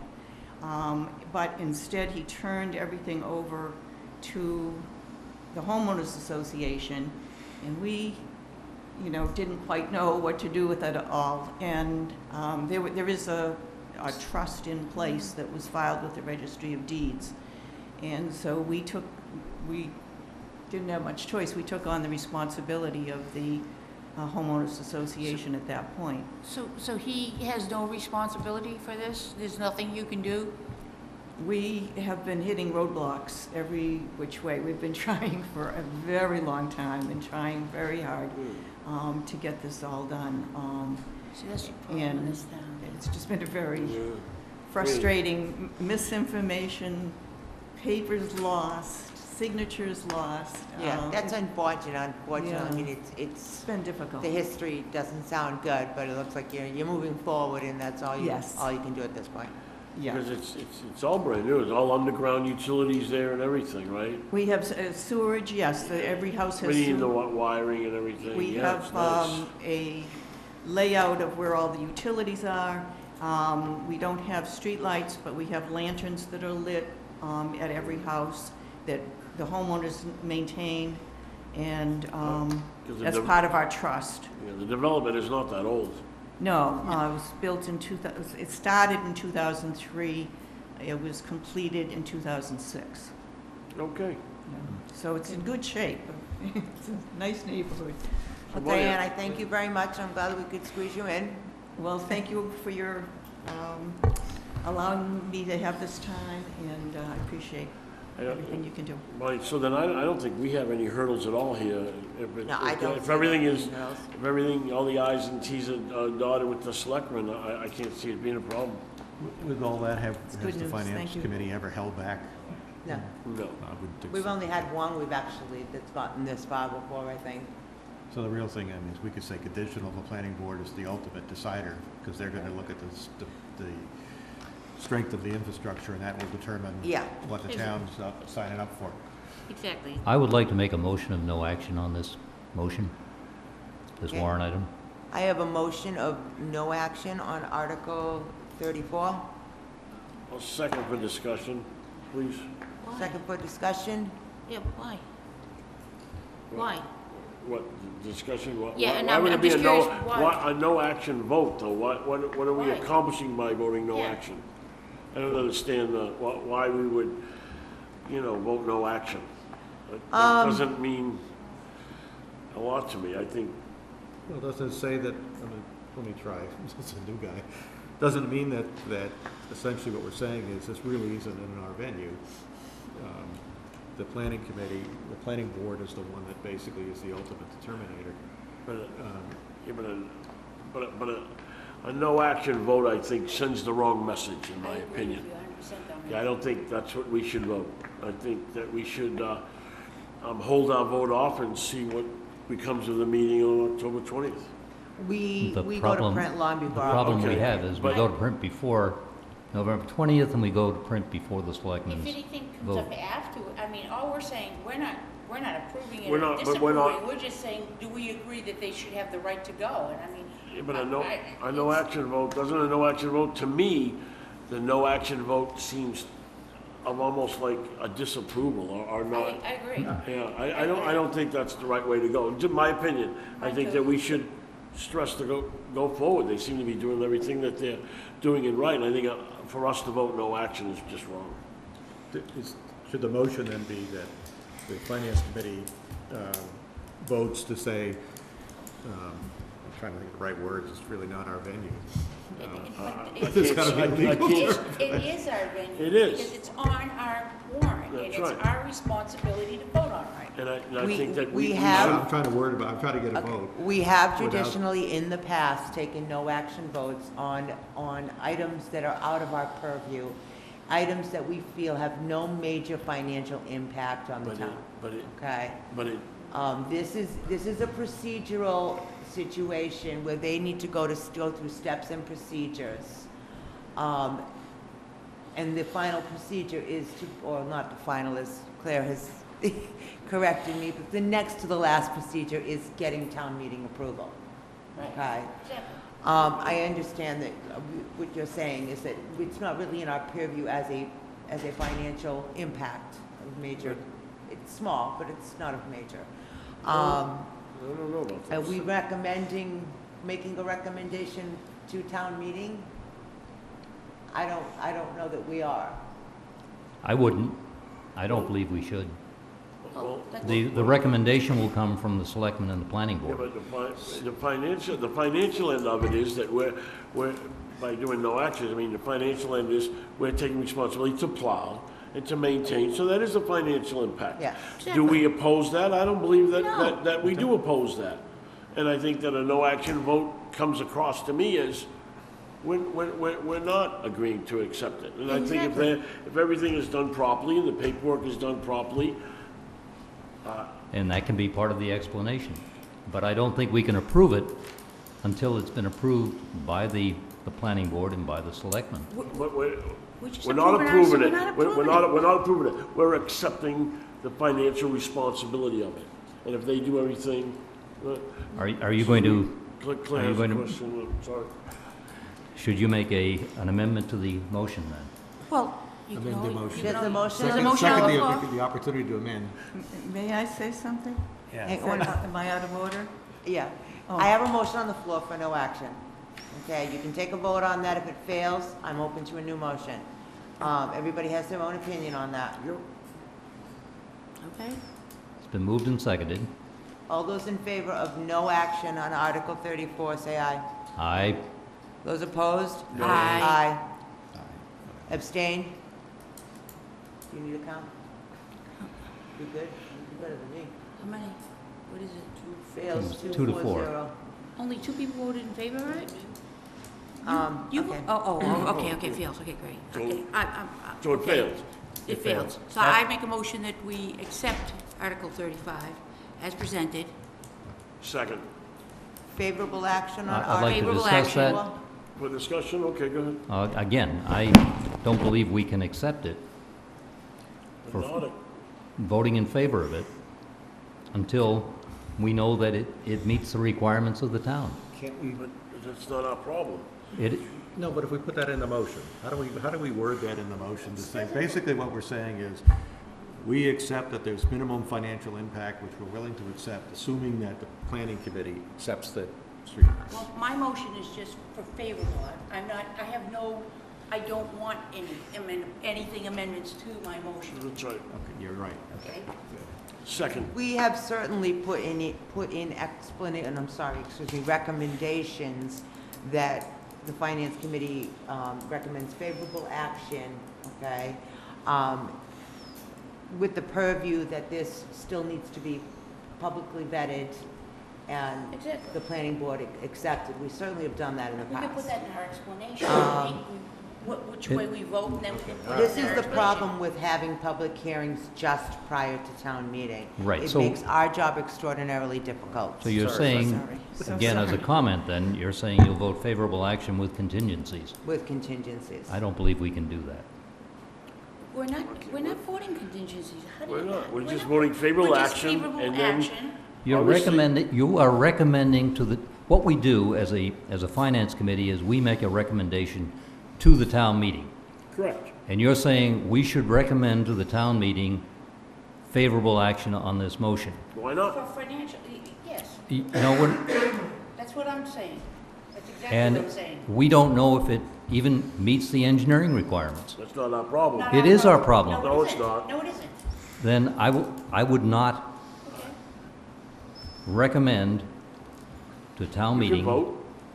that we approve something without knowing what the implications are, and without knowing whether it's legal, without knowing whether they have to go back and make repairs to the road.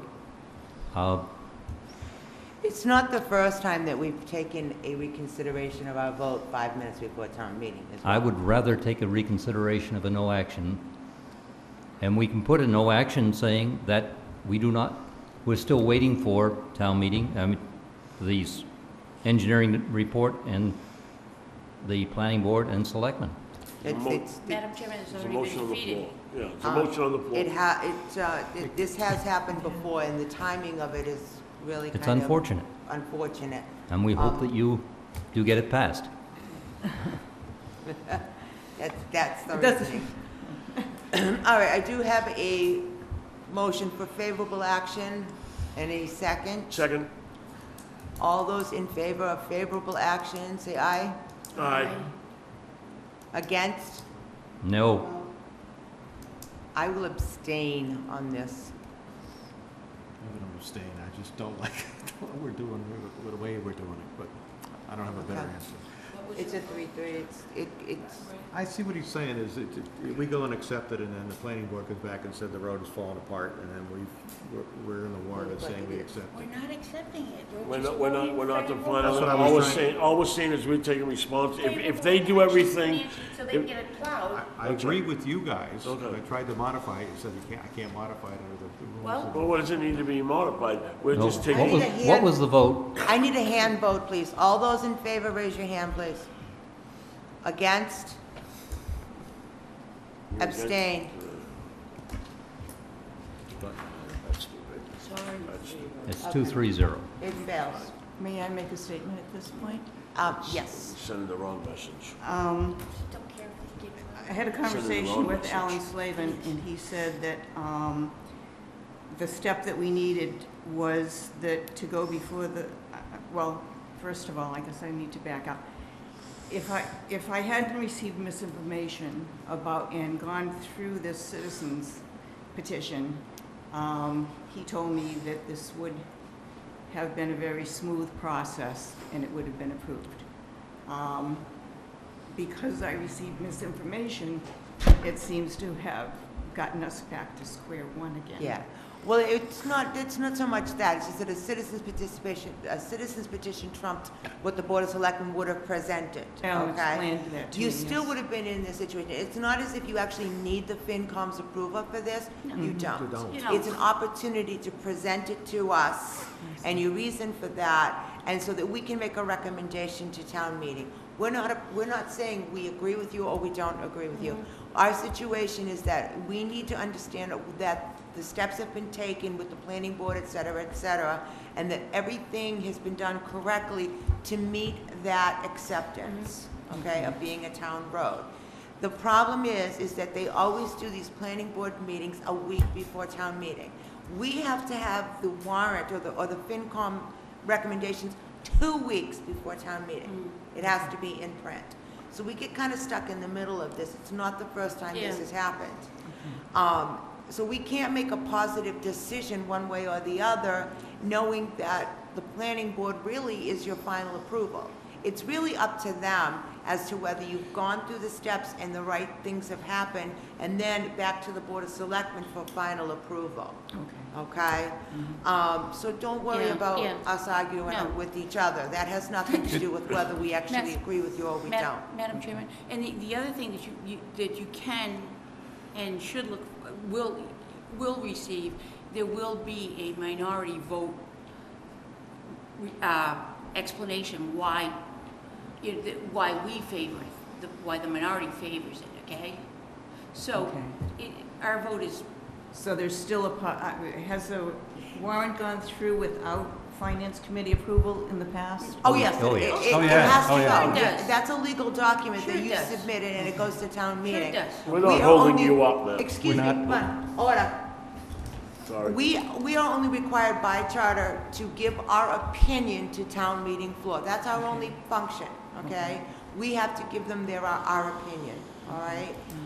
And we will recommend it one way or the, and as I said, if one of us can attend this particular planning board, public hearing, and come back with the results, We meet a half an hour before town meeting starts, and oftentimes, we're doing business at the last minute, okay? So that may come up for a revote at some point if we learn that something is different before we go into town meeting. If we learn that something is different in the next week, okay? But it's unfortunate that these public hearings happen a week before town meeting, and we kind of lose that information. I do thank you for coming and presenting it Thank to you. us. And one other Still item. have my hopes. Good luck. No, good luck on it. And Ms. Thank you Murphy, very your much. requirement was to come before the Finance Committee and make a presentation. You did an excellent job of it. Yeah. And our discussion had nothing to do with your presentation at all. It No. was Or the, yeah, Madam Chairman, could I, or your road or anything else, it really was, I what didn't do hear they you. call I'm it, the proper procedure. My You guys presentation to the voted your planning own committee paper was up. much Somebody's better. I ruled. kind of What makes bumbled on one this vote? one. I That's apologize. okay, you did a wonderful job, thank you. Thank you. No, you guys All right, I am voted going no, to though. You ask- said you don't wanna plow, you don't want to. I'm going to ask the town administrator to come back and answer a couple of questions, and then hopefully he can go home. 'Cause I know he's really You happy guys to. sent the wrong message on that one. But you sent the wrong message. Right now, what you said we talked financially about is you're letting everyone think that financially, we think it's wrong to accept this road. That's what you just voted. That's exactly how that's gonna, that, I didn't know that. I had a question, We just did. We Mr. voted Town no. Administrator. So we voted that we feel the Um, finances against, Article 12, wrong. can we all come back together, please?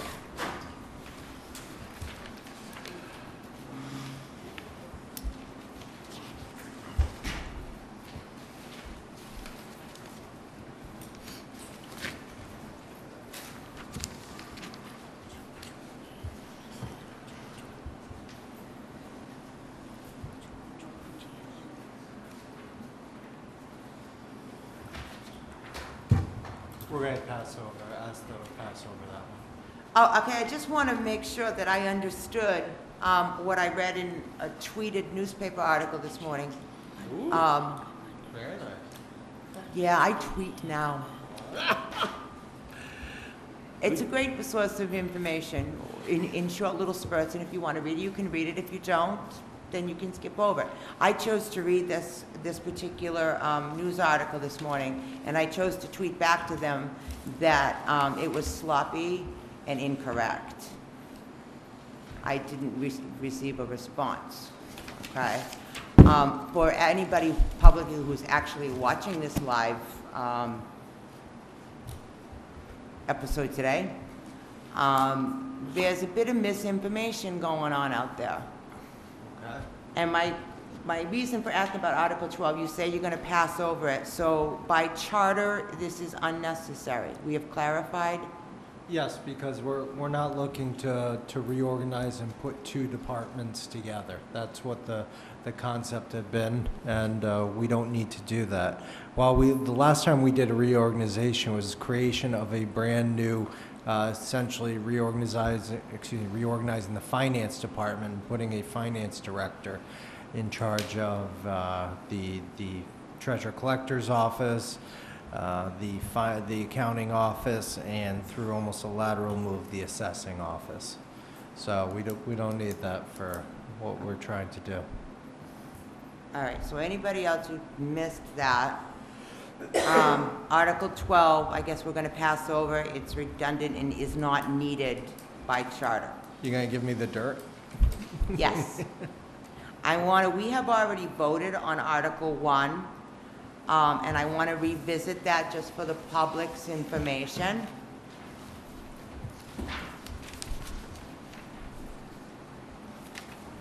I wish I had the news article in front of me, but I don't. Actually, if I grab my laptop real quick, I can read the motion that we have proposed too, which would probably be very It was more explanatory. the reporting of it. Okay. And the way it was such a quick statement that that the Board of Selectmen approved or passed 300 on annual operating budget that would, basically they said would change the fiscal budget already approved at town meeting, okay? And that simple statement can be quite misleading. I just would like to reiterate to the public and everybody here that we understood that this was just a language change needed by the Department of Revenue to clarify a misunderstanding in how money was transferred between the Upper Cape and the regular budget, and that this in no way changes the bottom line of fiscal 2015's budget. Not for the way we voted it. So it doesn't, there's no extra appropriation, there's no change. So if we had, and I don't have it in front of me, if our budget was supposed to be, we had 60 million in revenue, we had 60 million in expenses. When this is done, we're gonna have 60 million in revenue, 60 million in expenses, and it's clarifying the way it was done. Thank you. I just wanted that out there for the public, that they understood this does not change the budget in any way, shape, or form. Good point. Okay, we're gonna go back to, town meeting report if you have any, but I also did a little short, listing of articles that are gonna be dependent on free cash. And I kind of thought that was important, that it wasn't in the article this morning in the newspaper either. Article 6, which is free cash to stabilization, the Board of Selectmen voted favorable action. It should be understood that this amount is dependent on whatever free cash is available. Correct. Okay? The public needs to understand that. I listed I listed 5 articles that are going to be dependent on how much free cash is available. That is the capital plan, Article 2. Yes. Stabilization Fund, Article 6.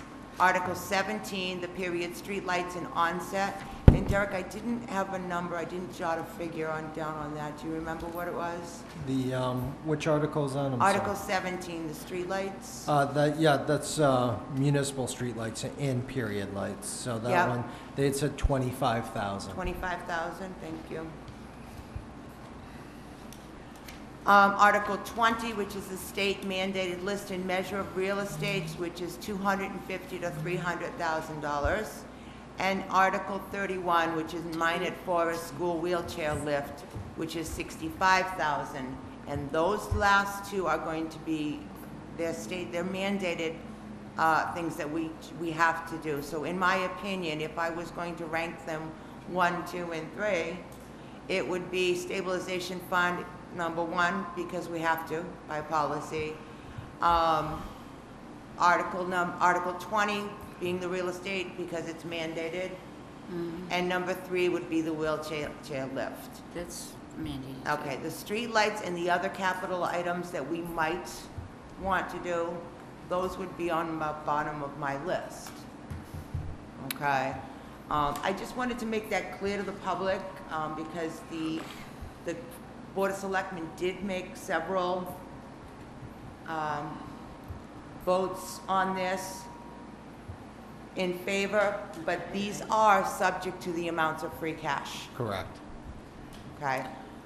I don't know whether we want to make votes on them in the idea that we're going to rank them in some way of priority, or if we need to wait till the last minute to find out what that number is, and you said we may not know that until... I would say you're going to print the booklet before you know it. So I'm once again in a quandrum as to whether we take favorable action on all 1, 2, 3, 4, 5 of these articles, not knowing whether we are actually going to have the money to fund all of them.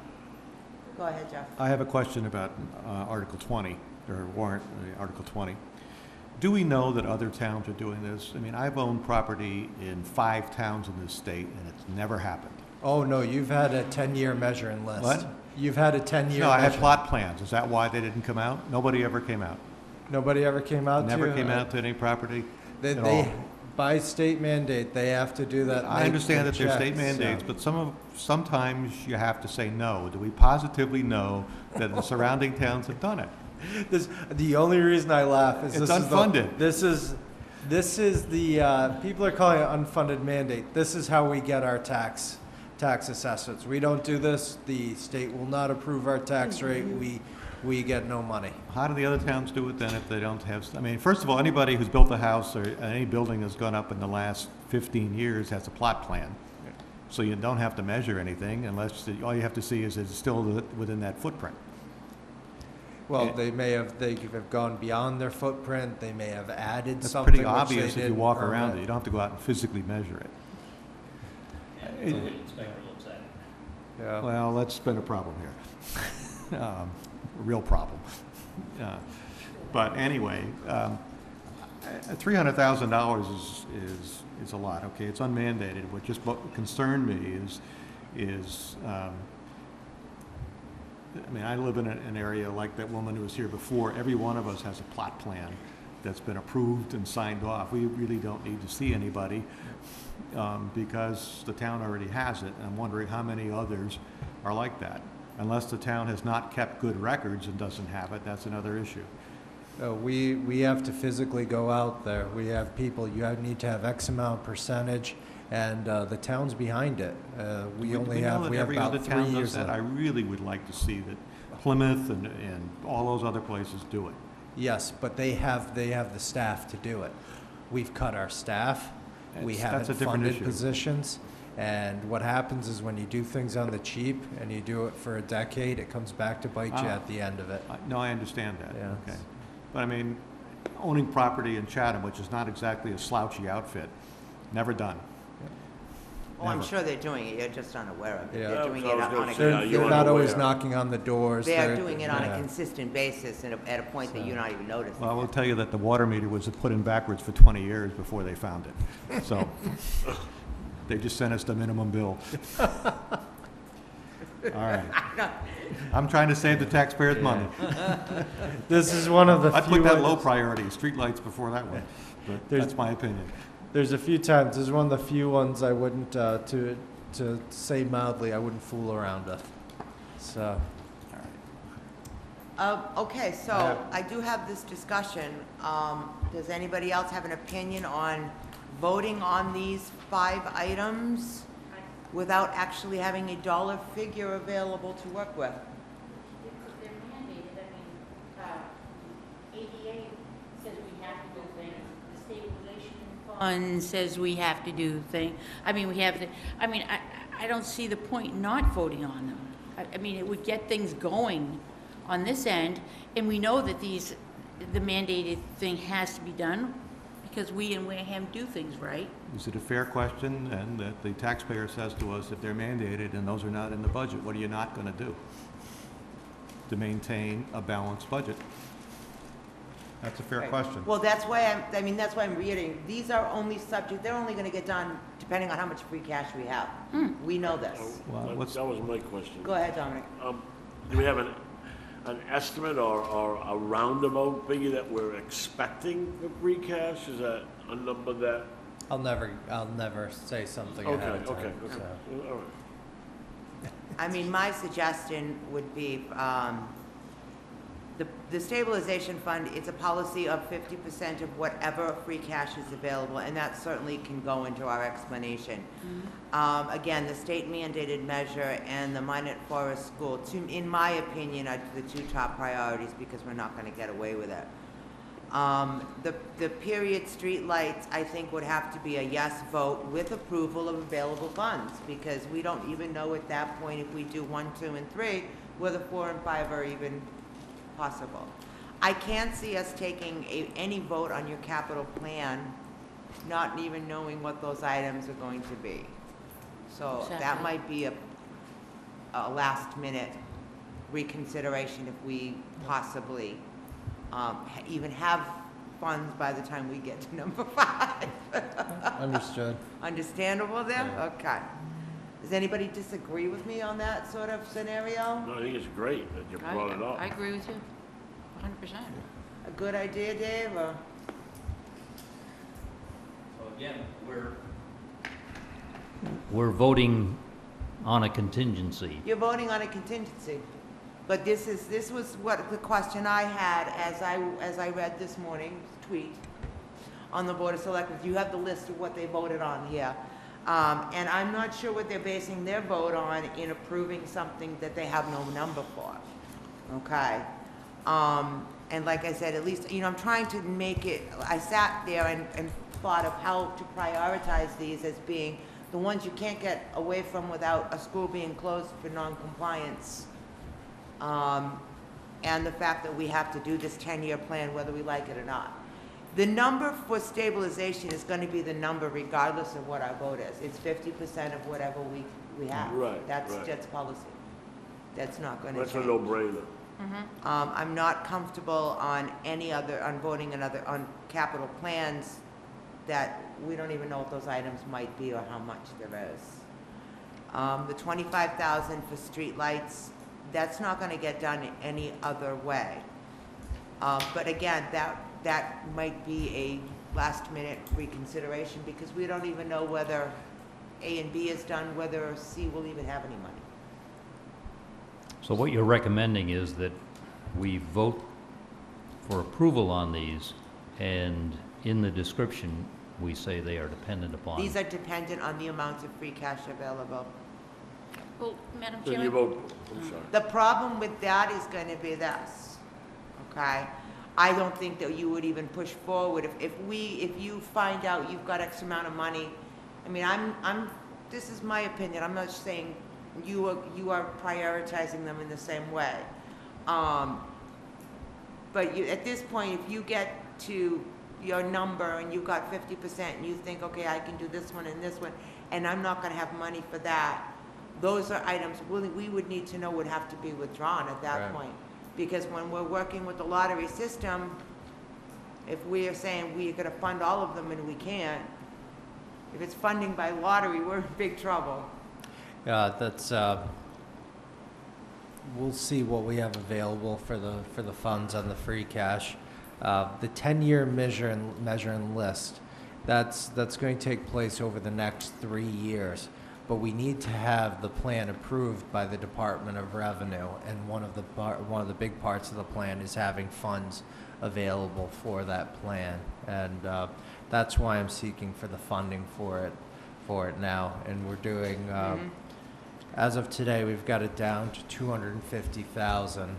And what happens at the end is what you don't expend would be put back into the general fund. So a lot of times what we do is vote to rescind articles. That's probably the most proper and cleanest way to do it. So, unless you want to spend it on something else. But. Right. Madam Chair, Yes, Dawn. could I at least make a motion to vote favorable action on Article 6? I mean, that's just, that's, we have, that 50% is gonna go into stabilization no matter what, so we can at least vote on Article 6. There shouldn't be any discussion on, more discussion on that. I have a motion on the floor, favorable action for Article 6, Stabilization Fund. Second. Second. All those in favor? Aye. Opposed? Abstained? Who's left? I can actually count. Question, Madam Chair? Go ahead. Through you to Dirt. If the funds don't available, will the motions will Be the withdrawn. article get taken off? I would ask that they be put, and maybe we could do it a consent agenda if there's a lot of them, and ask the moderator's pleasure if she would take them in that manner and have them removed, because I would just pass over on any of the articles that we have no funding for. There's no sense in debating their merits at that point. One other question, Madam Chair. On the state mandate to measure, you said that we have to come up with at least a plan. Can that plan be money over so many years? Or does all the funds have to be available for you to send that plan to the state? I would like to have the funds available in the plan for us to hit against. I know what we like to do, but would the plan say a third, or something like that? Would that fly to help us money to do the other articles? I can't tell you whether that would be, whether they would approve it. I can tell you if I have a lock solid amount of money with our plan, then I know that we'll get an approval on it. I agree that, but what if the money comes up short? With this one, I would say that I would then ask that we change or go with the policy to make sure that we at least get the 250,000. From my point of view, this 250,000 is the most important article besides the two budget articles that we are going to vote on in this town meeting. Thank you, then you answered my question. It's that important, okay. With all due Mr. respect, Chairman? I see I happen to be a big champion of the Americans with Disability Act, and I feel that this lift in the Minor Forest School is the most important thing on this whole list. We don't want to deny any child access to what they are entitled to. We will have no funds to open up that school or any of the town buildings if we don't do the 10-year measure and list. That's what I'm trying to tell everybody. No, and I agree with you 100%. Yeah. Don't, you know, I just want to make sure Yeah. that we're not going to sit here and Hopefully, Mr. Schott won't report that I am against handicapped people or anything. No. David, go ahead. Yes. It's my understanding that the proponent of any warrant article can withdraw that at town meeting. Is that correct? And these are articles inserted by the Board of Selectmen. I think they're still on the. We would have to vote to pass over them, I believe. Yeah, that's. Perhaps the moderator might answer that. If the proponent can withdraw it without a vote. The motion would be, I move to withdraw the article, or I move to pass over the article. But I think what Derek was saying, that as we get closer to town meeting, because of uncertainties, if it looks as if there are 3 or 4 articles that there are absolutely no funding for, why take them one by one? Let's put them in a consent agenda and just withdraw or pass over. Pass over Withdraw 3 or of- pass over is the same thing. But So- again, that's typically done by the proponent, is that correct? Yes. So They would, it's with the recommendation of the Board of Selectmen. They would say to me, you know, we don't, or the town administrator would say, we just don't have the funding for this. You know, we would ask that you put these in a consent agenda, and at that point, I'd have to make a decision and say, well, it makes sense to me. Why waste the taxpayers' time and everybody else's time talking about something that you absolutely can't fund? So it would make sense to just pass over them and do it at one time. At one time, at the time. So if we, as a finance committee, voted to approve them with the understanding that there'd be an explanation depending upon available funding from the stabilization fund, Right, that would be an acceptable way to right. write up the warrant. I mean, and with the same token, if you put an article on town meeting floor and the first motion was for favorable actions, the first person that gets up to speak could stand and make an amendment to withdraw it. So, you know, it just depends on where we are at that point. Thank you very much. All right. I have one other thing that I'm going to very, very bravely say to you. Concerning Article 11, Sewer Commissioner Law and Town Charter, are we going to see what was actually sent to the State House and what this actual change is? I can tell you that my phone has been blowing up all week, all right? And I'm just going to say it because everybody else is too afraid to say it. But what has been circling around and around and around about is that this change in language is nothing more than a delay to allow the Board of Selectmen to retain control of the sewer system for another two years, okay? That is the scuttlebutt that has been blowing up my phone a week, Me too. Really? Me too. okay? So I need to understand what this language means when we're talking Sewer Commission Act. I mean, the way you explained it to me, it was just clarifying that personnel and labor relations were in the purview of the town administrator and not with the elected sewer commissioners. Correct. The original article that passed for the sewer commissioners had the town administrator in the sections. In the second one that passed, whoever wrote it changed it and deleted town administrator and put sewer superintendent. So now the sewer superintendent, beyond the just control of the day-to-day activity, hires and fires everyone on there. There's no oversight whatsoever. And this is to clarify that because that goes against the charter as well. Okay, so the second one had sewer superintendent, which is Guy Campina. Okay, so the second one that went up had sewer superintendent as the person allowed with labor relations and personnel. Yeah. So that second writing that went up is incorrect, so we need to draw back that second writing just to clarify, to get this statement off of there. All we're going to change on there is that language and clarify basically who manages the labor relations, who can vote on that, and the who's sort of the hiring and firing authority. It was my understanding that that statement was unnecessary because the charter superseded that the town administrator was in control of labor relations anyway. So that being inserted was an error and unnecessary. There's people that say different, that now the sewer superintendent can essentially do whatever they want on there, can hire and fire and remove and change whatever they want. So it's you have basically, you could go down a nice little path of our own departments suing other departments. So it'd be nice and cute. All right, so just so those that keep whispering in my ear and my phone and everything else, Doesn't change the time of the vote of sewer commissioners.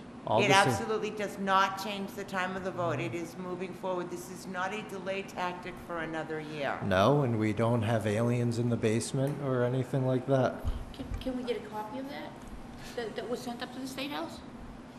Of what, the one that was sent out originally? No. Dorothy Heath did the second one. I know Correct. she did. Yep. Okay? What is the one that the Board of Selectmen is suggesting to send out? Well, all they're sending out is changing the language from there, so you would have that all in the motion. So that's fine, you can get a copy of that. Okay. So I'm just being, I don't know what the scuttlebutt Yeah. that you have heard, but, honest to God, this is being presented and FinCom members being approached that this is a push-off to keep the Board of Selectmen in control of the sewer enterprise fund, and that we are gonna go back to the days of old and upping the management fees to balance the other sides of our budget. This is what I have been listening to for a week. And I just want to understand that this is just a language change having to do with personnel and bringing that control back to the town administrator. You know, I can't help what people want to believe, so it's disappointing to say the least. Madam Chair? Yes, Donna? I just like to make a statement that you can't, I suppose you can't blame people for being concerned because of previous boards that have been the way they did things. But I personally, and I'm sticking my neck out here, but I'm so confident in your current Board of Selectmen. And I just don't think they're the same type of individuals that we had or would do in the past. That's just my opinion from working with them. I think, I understand why citizens feel that, because once the mistrust is placed, it's real hard to regain people's trust. And Lord knows the people of Wareham have been, taken down the wrong road many a times.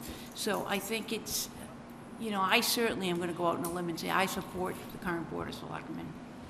I don't agree with them all the time, but I certainly support their credibility, each and every one of them. And yours too.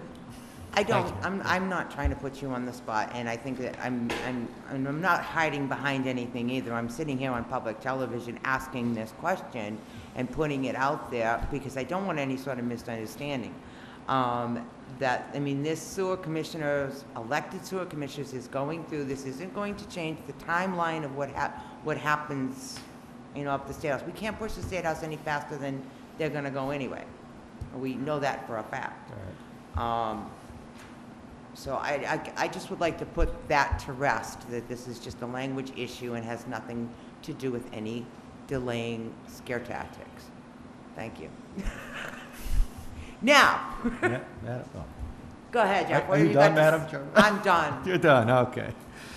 I have a question about the capital budget and the, one other article, and it came up as I watched the video, which, by the way, I think is an absolutely great process, and I am convinced, because my screen froze on my computer, but I could listen to you all, that we can do meetings with a proper phone system from away, as long as everybody uses the mics. And we need a mic over there for Alan, because those were the questions. But actually, it was a really good system, and I'm glad I had a chance, even though I unfortunately had to miss the meeting. It was there. Can we, when we look at the capital budget, do we have any kind of line item issues with it? I mean, if we say that we like the capital budget except for this item. What happens with the capital plan is there'll be a large list from the capital planning committee that's put together, listing out everything for You gave it to us, yeah. FY15, what you have there. Yeah, and then it's the town administrator that brings forward whatever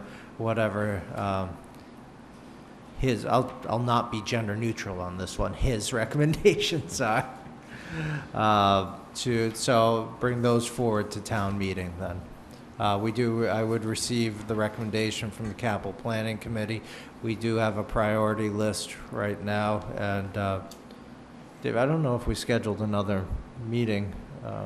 When is it this? I believe it's the next, not this Friday, following Friday. Okay, because I told the following Friday is the first day that we have the building closed, so I think Jim's upset with me on that. Right. All right. The reason I bring it up, okay, is listening to the discussion of Article 27, which was the Parker Mill Dam, and the emotions that started to come out immediately. And adding in the capital budget, you quickly realize that the town is now spending 1.7 million, which is about the amount of money we're short the next 2 years, on yet that thing again.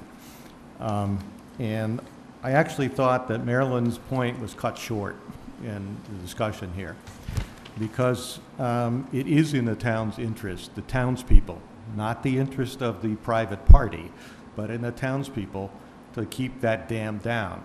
Because should we have a superstorm Sandy here, that dam will cause any tidal surge to go back into town. It'll keep it from going forward, because the area behind it was originally a salt marsh.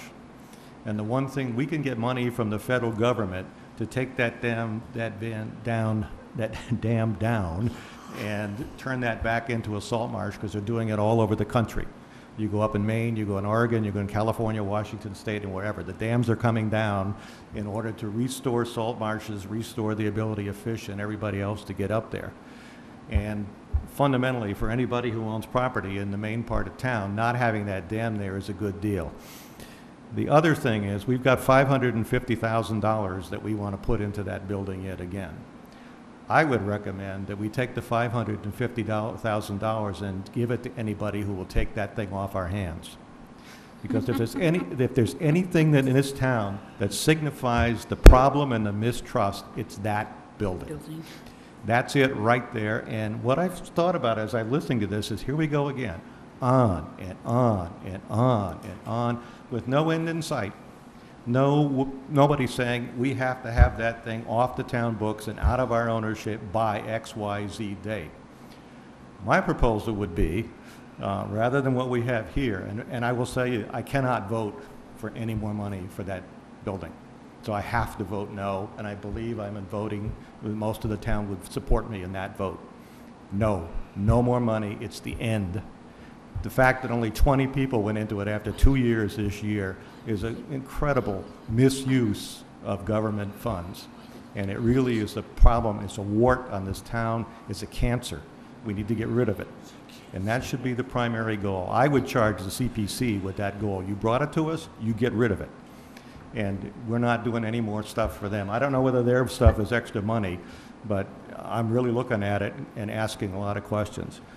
I would go back to the party that's interested in it, who I think I know who it is, who has a very good reputation for taking properties and fixing them and so forth, and say, $500,000, take it off our hands, and you have the dam because the dam is of major interest to you, but not to the town. It actually is a detriment to the town in the fact that in the event of a superstorm, we're going to basically be watching water go all over Main Street and all over the other parts of town instead of back into what was the salt marsh. It's a business. That's part of their business. They need it. I know that there is one town official who also depends upon it for a business as well as property on it. But you got to look at it and say, this has to end. We have to end this thing. We have to get out of this thing if this town is ever going to have a chance of recovering. Because anybody who comes in here, you see it. The building is a wreck. If it burns down or gets hit by a storm, we're not going to replace it. Okay, and it just really, I mean, for us to spend 10 cents on that building, anybody would say that's insanity. That's just pouring more money after bad money because some mistakes were made a while ago. Time to end it. So I really think, I mean, that we ought to look at, let's get the feds in here. I know that there's a concern about if we drill holes and find stuff, but you have to do that. I had a facility that I managed where my people told me, and I was going to go to my boss and ask for $27 million to add on to that facility. And people told me, well, the machine shop had been dumping oil around the property. I can't go to him in straight face. I get fired if I went to him and said, oh, I'm going to spend the $27 million and then found out that it was on contaminated property. You have to go and dig the holes. That's a risk we have to take. Or pay somebody to take the doggone thing off our hands. I can't approve 550 in the capital budget, and I can't approve Article 27 in the best interest of the voters of this town. I just can't do it.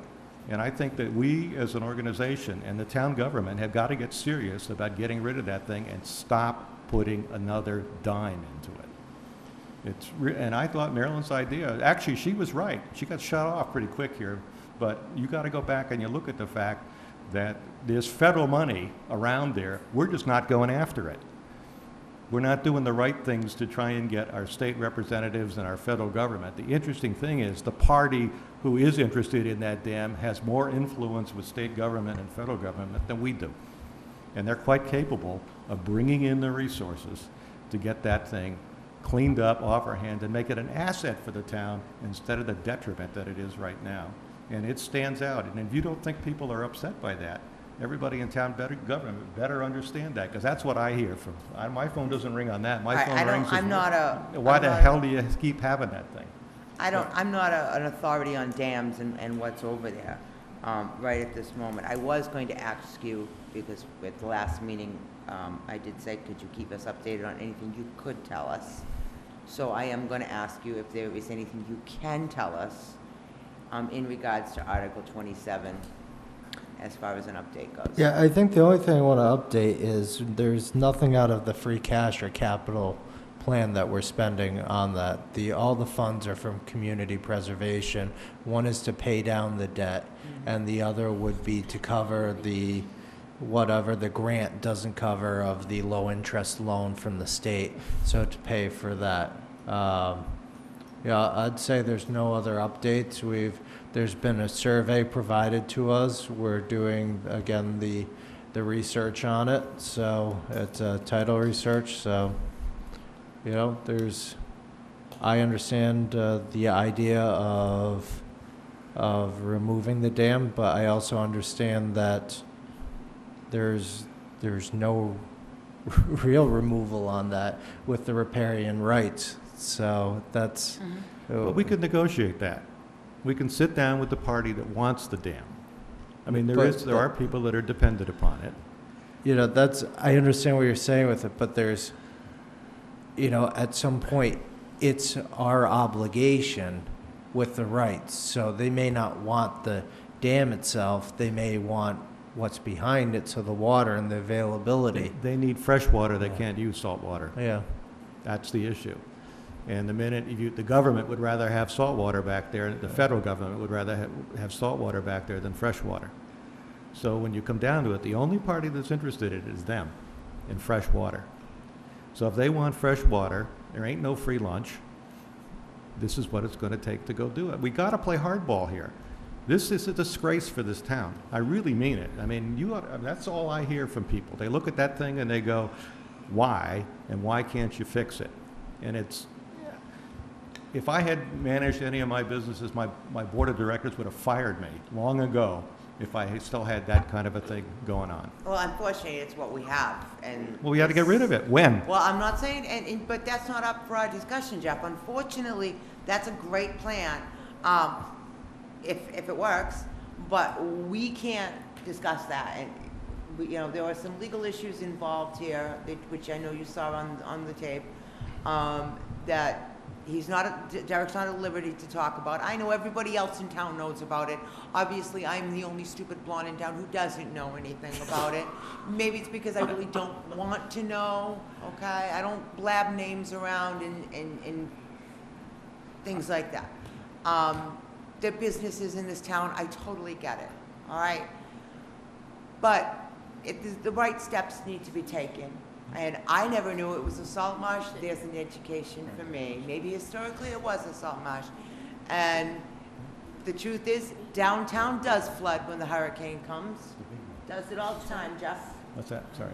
Hurricane south, nor'easter, it floods every time. Okay? We know this. But there is no update on it, so we will pass over that for now. The only reason I bring it up is because we were talking about trust. And that's the most, the symbol of mistrust. Right, and that was a trust, that was a situation that happened. I can totally remember what happened historically. I will not vote for any money for that thing, and frankly, because CPC led it to him, I'm gonna ask a hell of a lot of questions next week. CPC didn't lead it to him, so people were led to CPC. That's basically how that happened. A long time ago. Well, but they Yeah. gotta fix it. Okay, I'm gonna let Derek go home. Is there anything else, Derek, you would like to discuss with us? Any other reports or updates? From the warrant, did we go over the kiosk? No. You explained them all to us, last meeting. We haven't taken a vote on them yet. Okay. Is there So- anything that anybody wants reviewed from last meeting that Derek could reiterate any of these articles? Any other additional questions That don't involve the Tremont Nail Building? that don't involve Tremont Nail or anything damn worthy? I'm spent. Okay. Let's see. Oh, I did ask for some information from the clerk's office in concerning the Swift Speech rededication to open space and recreation. Can somebody truthfully give me the motivation for the necessity of this article? I know that's one inserted by the Board of Selectmen, so do you want me to have, talk to the chairman and see if you can come in for an explanation on that one? Okay. I think it was, we took the land, but we never registered it, wasn't it? Or- There's something else going on in this issue. It says they want beach and recreational use in perpetuity. I asked for some information from the clerk's office for the original motions. I actually located one myself. No, This is Article 17 from October 27th, 2007. took some land and they're just trying to, Can we not have other discussion, please? This is when Community Preservation paid off the litigation to finally get control of the property for $1.1 million, and it was written as under the category of historic preservation, open space recreation. Okay? Now, I thought, is historic preservation, open space, is that one category? I would have thought it would be, I don't know whether they just put it generically in the article. Is that the motion? Yeah, well, I thought I just, the clerk's office sent up to Kelly's office after she had left today. I wanted the actual motions as presented in the at town meeting, okay? Both this one from 2007 and the original by, which was in fall of 2003, that this article, new article, doesn't change what its original reason is for. I understand that CPC kind of opened up the angle of recreational use and what you could use CPC money for and that kind of thing. But I just wanted to clarify that we weren't changing the original purpose. Yes, Claire?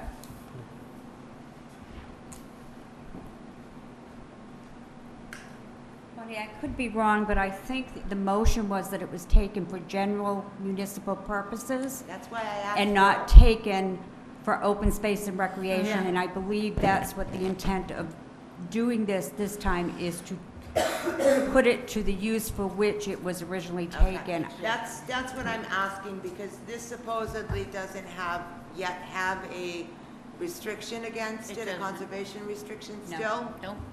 Okay. I just want to, I again hear that it's motivated by other reasons and that certain people they won't take the conservation restriction unless this is inserted in there. So I just want to be sure that we don't in some way fall into that. Now we've changed it, do we owe CPC back money because we changed the reason why No, we I think took what it? the intent is to put it to what the original intent of the article was and not what the motion was on the floor at that Okay. time. Well, I that's- believe if you follow up, I think the motion was for general municipal Yeah, purposes, that's what I wanted to Can- make can sure. which we- means they could build anything on it, Yeah, and that's not what. okay, yeah, that's The what I town wanted wants. to find out. Can we make that clear to the voters in this, because that question is probably, now, what's the difference? Well, I asked, and that's why I have asked the clerk's office to please get me those copies, and she supposedly did, so, but I haven't I mean, gotten that's them. critical, because that's another one, it's just a fast one, somebody trying to pull something off. I mean, we got to approach this with a little bit more marketing as to, this is why. Well, someday we'll sit down and have coffee and talk all about Swift's Beach, Jeff. Oh, do I want to know? Madam When Madam it is- Chairman, Dominic has something, go ahead.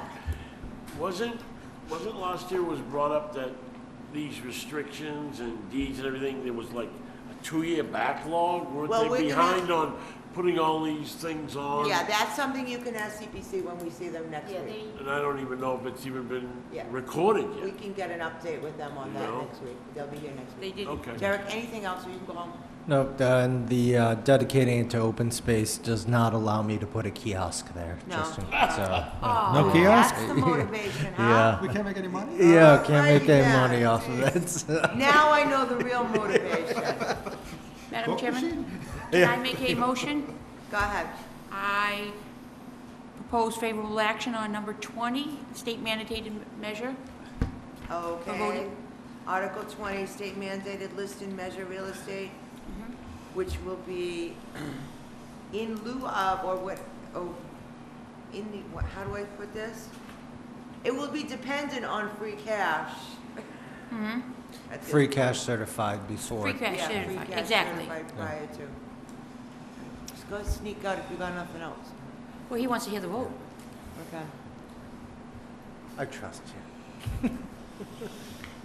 I have a motion on the floor for favorable action on Article 20 Again, with discussion, with discussion. and the discussion is that as long as the free cash is available, and that has to be put into the description Into of the description, approval. yep. That's good. I agree. Agreed. That's good. Anything else? All those in favor? Aye. Against? Abstained? Okay.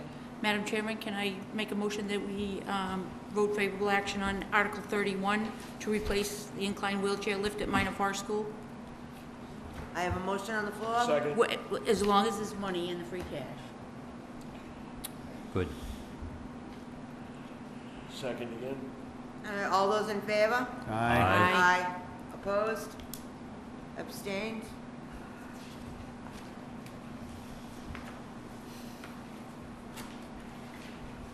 See, we're getting somewhere, Kelly. All right, Wasn't Kelly long. tells me I have to set a public Yep. hearing. Mm-hmm.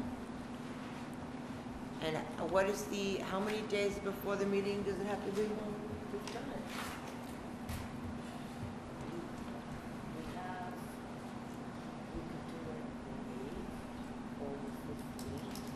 Of October? Going to be 17 also.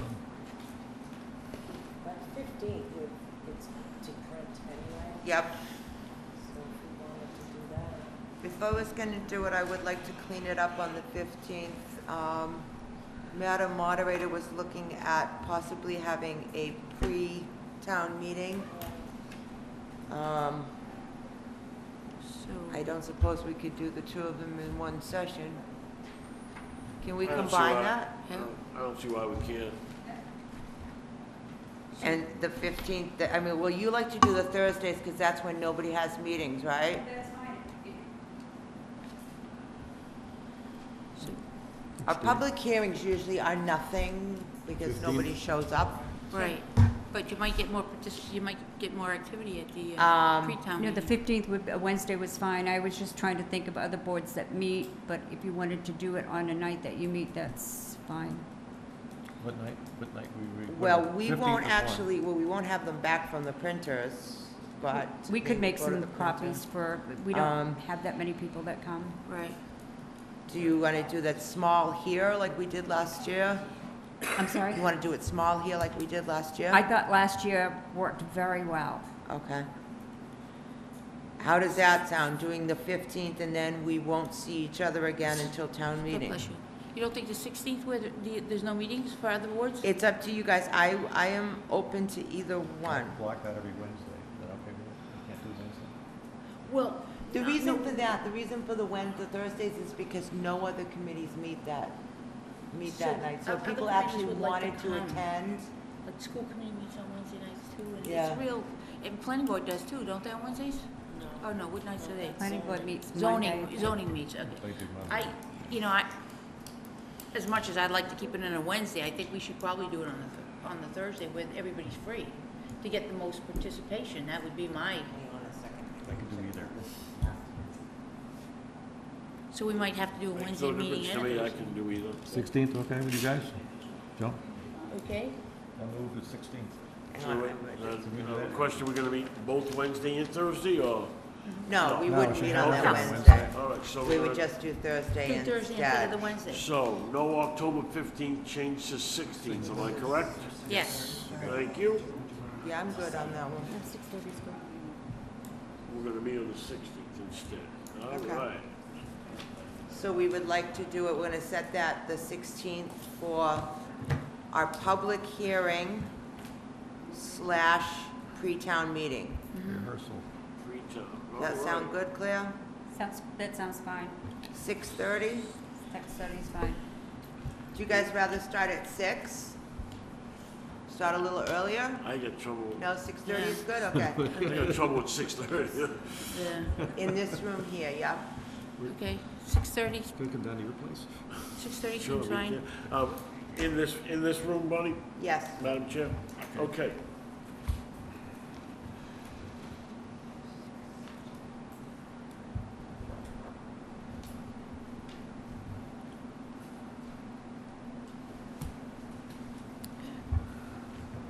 All right. Thank you, and have a good night. Thank you. Thanks, Derek. Thank you. Sorry I'm so horribly blunt. Thank you. Let's see. All right, so let's review calendar dates and deadlines here. Yep, October the 8th is our last day to get everything in. Next meeting is October 1st. We're gonna have all of CPC in. Kelly did try to contact the other two petition articles and did not receive any response from them. as far as that goes. Maybe I'll try to reach out one more time with a phone call or something, and see if they really want to talk to us. But we will have a full plate, I think, a lot of discussion next week with just the CPC. Now, the Community Events Committee, Joan. Does Susan want to come in and speak with us? I was going to ask you if you felt that it would be great if she did come in, but I did check with her on the date. It seemed to be like a typo, because all our notes showed July 1st, not January 1st, 2015. But she was going to go back and check her records also. This says January 1st, so you're talking July 1, talking the fiscal year? Right, So she wants to double check that? yes. To make sure, because that has to be a, So we don't know when January slipped in there, but I don't know why. I could ask her if she'd like to come in next Wednesday. Yeah. I mean, we're gonna be, we could probably sneak her in first. The community preservation meets that night too, don't they? I'm not sure, they usually do meet on Wednesdays. Wednesdays, But that may yeah. be an off Wednesday because Because they are coming.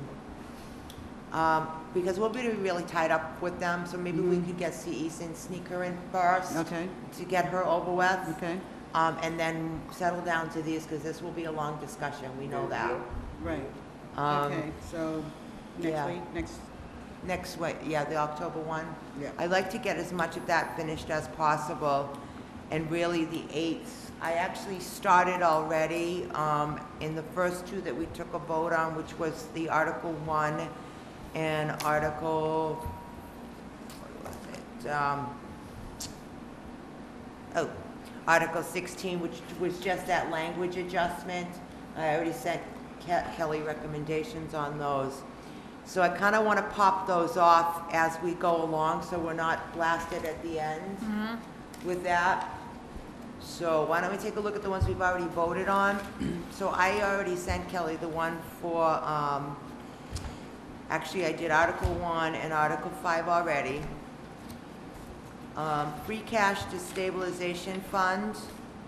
Who wants to write a recommendation for that? Where is, It's pretty much a copy of every year, isn't it? No, I was at the, I mean, I this have to is- go back. It was which it was article is this, a, Article 5? So 6? Article 6 is the free cash to stabilization fund, which we just voted 600. Yeah, I'll do it, I'll I do can- I it. need a Well, I can do it recommendation because- for that. Yeah, I get, I was volunteering because it was an audit issue, that we do that. Oh, yeah. So Yeah. being that, I would go back to my audit notes and make sure they have that, I'll put that in. That's fine, I don't care who wants to do it. I mean, this is a policy, it's pretty simple to write as to what it is. exactly. All right, so you want to do that, Donna? You Which want to one do is that? Fine with me if you want to do it. I mean, you know, it doesn't matter to me. Either one, I don't care. It's up to you, Madam Chair. Which one are you talking about? The number 6, 6? Article I thought you already 6. said 6. Okay. No. All right, next we have the robotic closed captioning. I'll do that. Okay. Which one is that one? That's the water pollution 15, control okay. facility. Okay, Donna, okay. I don't mind doing the sewer one, but, You're gonna take the, yes, I don't mind doing the sewer ones, Madam Chairman. You want to do both of the sewer ones? Unless somebody else wants to do them, I don't mind. Yeah, pardon? You'll do them? Okay, just Well, I'm as doing long- 5. I'm doing the first one, the robotics. I'm doing 15. Okay, and what's the big one, the other one, which is? Okay, number 7. 7. Oh, number 7, that's the Swift Beach sewer system. All right. Okay, we voted who's favorable doing for that. 7? No, we didn't vote that. Oh, We didn't didn't it. vote Okay, that one okay, yet? okay. All right, I'll do the explanation for 7 and 15, okay. What do you, no, this. No, you're not doing explanations, Johnny, you're I just know, doing doing recommendations. recommendations, exactly. Okay, we haven't voted 7 yet. Right. But you can have it when we do. Okay, 18 is the harbor master expenditures from the service permit fees. I'll do that. Okay, David's gonna do that.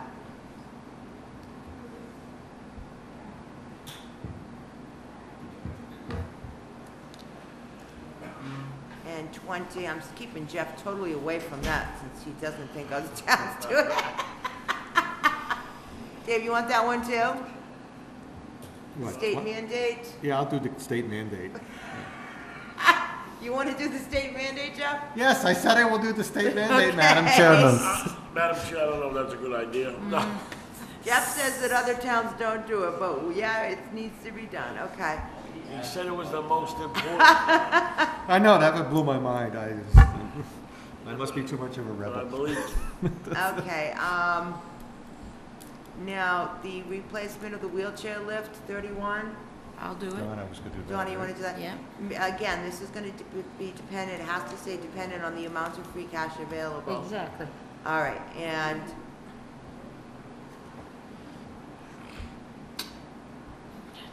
I'm sorry, my nose isn't here. Okay, 20 is the one I'm doing, right? Yeah, state mandate. Yep. yes.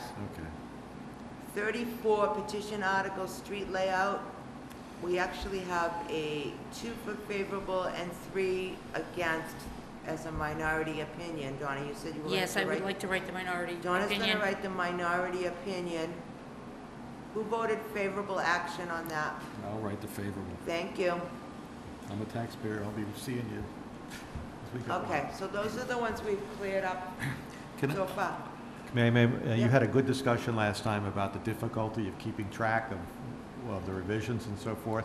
A very good practice is right on top of it, you put the date and the time of that Yeah. particular revision, and nobody submits anything without that up there, so that the poor person who has to pull all this stuff together can at least put them in order and Yeah. figure out what's the latest, Uh, and sign your name. Those 3 things work. Actually, Claire called me about that today. She thought that we were gonna be going ahead and writing motions, and I clarified with her that we are not writing, I'm not writing motions, that I just wanted somebody on our team to be available to review the discussion, motions right. once they come back from legal. That's a So great she idea. understood I that. agree with you All there, right. Madam So Chairman. get those recommendations to Kelly as you get them done, that way she can compile them and we'll know which ones are being done and which ones aren't. 6, That's you. that's you. I did get, okay.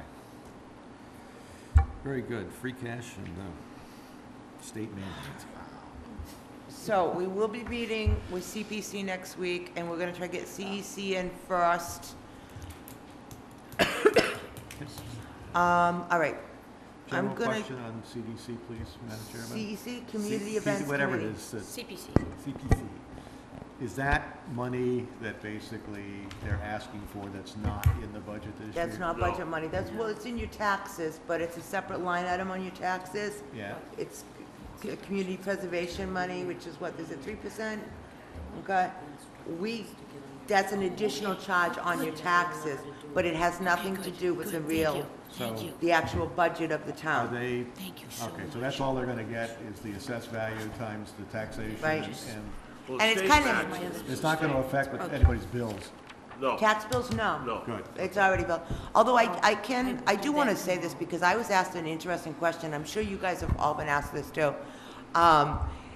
Somebody was misinformed or misunderstood that they thought if we did away with CPC, then we could take that money and put that into the regular town budget. And a lot of people they misunderstand that concept. There are some people in town who would like to see the end of CPC. Okay, there's a big push of people who would like to see the end of CPC. But again, they misunderstand that they think if they do away with CPC, then we can charge them more in taxes, and that will go more on the budget side, and that is wrong. You need to educate your friends and neighbors that that's They totally. need a good education That's because totally after incorrect. watching it last week's and reading this, I came away with wondering, because it seemed like the CPC can go do stuff and then all of a sudden the town is obligated, and that is the situation with the. Well, there are some situations of those things that have happened, We and need to that's do a it. choice you need to make, is that, do you want to invest CPC money into something, okay? And knowing that you're gonna have to maintain it later. But there are some advantages in that CPC can afford you, repairs and upgrades and preservation to some buildings we couldn't otherwise pay for. That's right. Yeah, a But lot that of ne- town meetings. That's They- they smart can- use of CPC They funds. got a lot of marketing to do, is all I gotta say is. Well- I mean, Well, And they will. you're not No, they're not doing, familiar I with mean, it.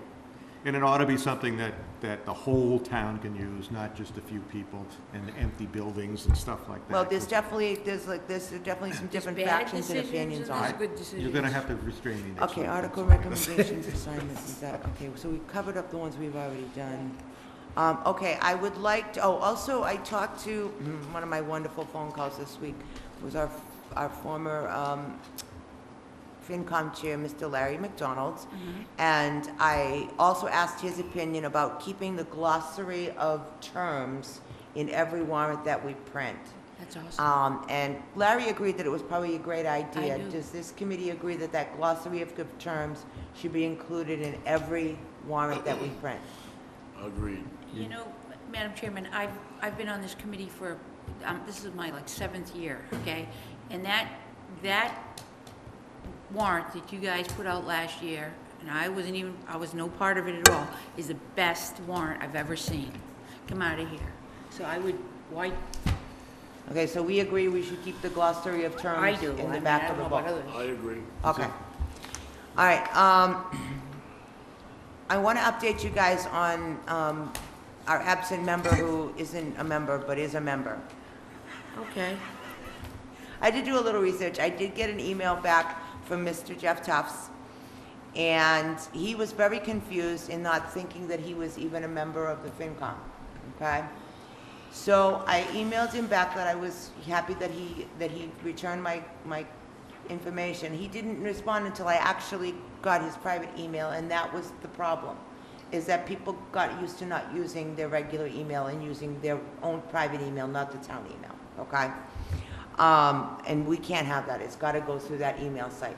There is a way for Matt to fix your email if Matt's got time to do it, where it will automatically copy everything from your town email site to your private email. But I really hate to burden Matt with that process, okay? He does it for a few people that have like a lot of email coming in from different directions. So what I've concluded has happened is that Mr. Tufts accepted the nomination of another term publicly at a meeting. So he didn't technically need to make a formal recommendation or a formal reapplication, thank you, reapplication. He was reappointed. The Board of Selectmen's office has his reappointment papers. He never swore in, all right? So I was kind of in a quandary over, and I spoke to the town moderator about it, because technically I have a member who can't vote. All right? So I emailed Jeff back later this evening, and I haven't been home, of course, to read it, and I asked him, basically the question is, do you want to serve this term? If he wants to participate and serve on this committee, he technically is a member, he just needs to take the oath. All right? There's a choice of either participating or resigning. Right. So I needed that question answered, so at this point, I don't have his answer as to whether he wants to continue or he doesn't. So when I get that answer, then we'll know whether we have an open seat or we don't. Okay, but at this point, we technically are a member of a panel of 9, except we have one member who can't vote because he didn't take the swearing in. He can be a member without taking the oath? He is pending because he never took the oath, so he can't actually sit at a meeting and vote. You can't? Really? No. You can't? No. He can't. That's- And he has, so really, then that was almost illegal. No, he hasn't actually attended a hasn't been meeting. He hasn't been, Long time I've been here. he hasn't been, Right. I've never even met him. Right, so he hasn't actually attended a meeting since June 1st, so that's that story. Thank you. All right. So I talked about the town email site, and also Kelly put in your packet the instructions for it. So it's pretty easy. Once you get to the one page, when you get to the sign-in page, if you actually bookmark that, Yes, you do. you never have to go and surf around again. Just the folder. Just a photo. All right, any other business? I thought you were handing back a folder. I make a motion to adjourn. to adjourn. Second. Wait. We have Oh. minutes. Wait a minute. Oh, the minutes, we have the minutes, I'm sorry. No other business. Thank you for sitting through us. All right, approval of meeting minutes for September the 17th, 2014. I make a motion to accept? All those in favor? Aye. Opposed? Abstained? Aye. Okay, one abstain. So next meeting will be October 1st, right here, this room at 6:30 PM, correct? Correct. I will entertain a motion to adjourn. So moved. Move. Second. All those in favor? Aye. Against? Abstain. And I thank you to the public for watching us live Let us and in person. Is that a wrap?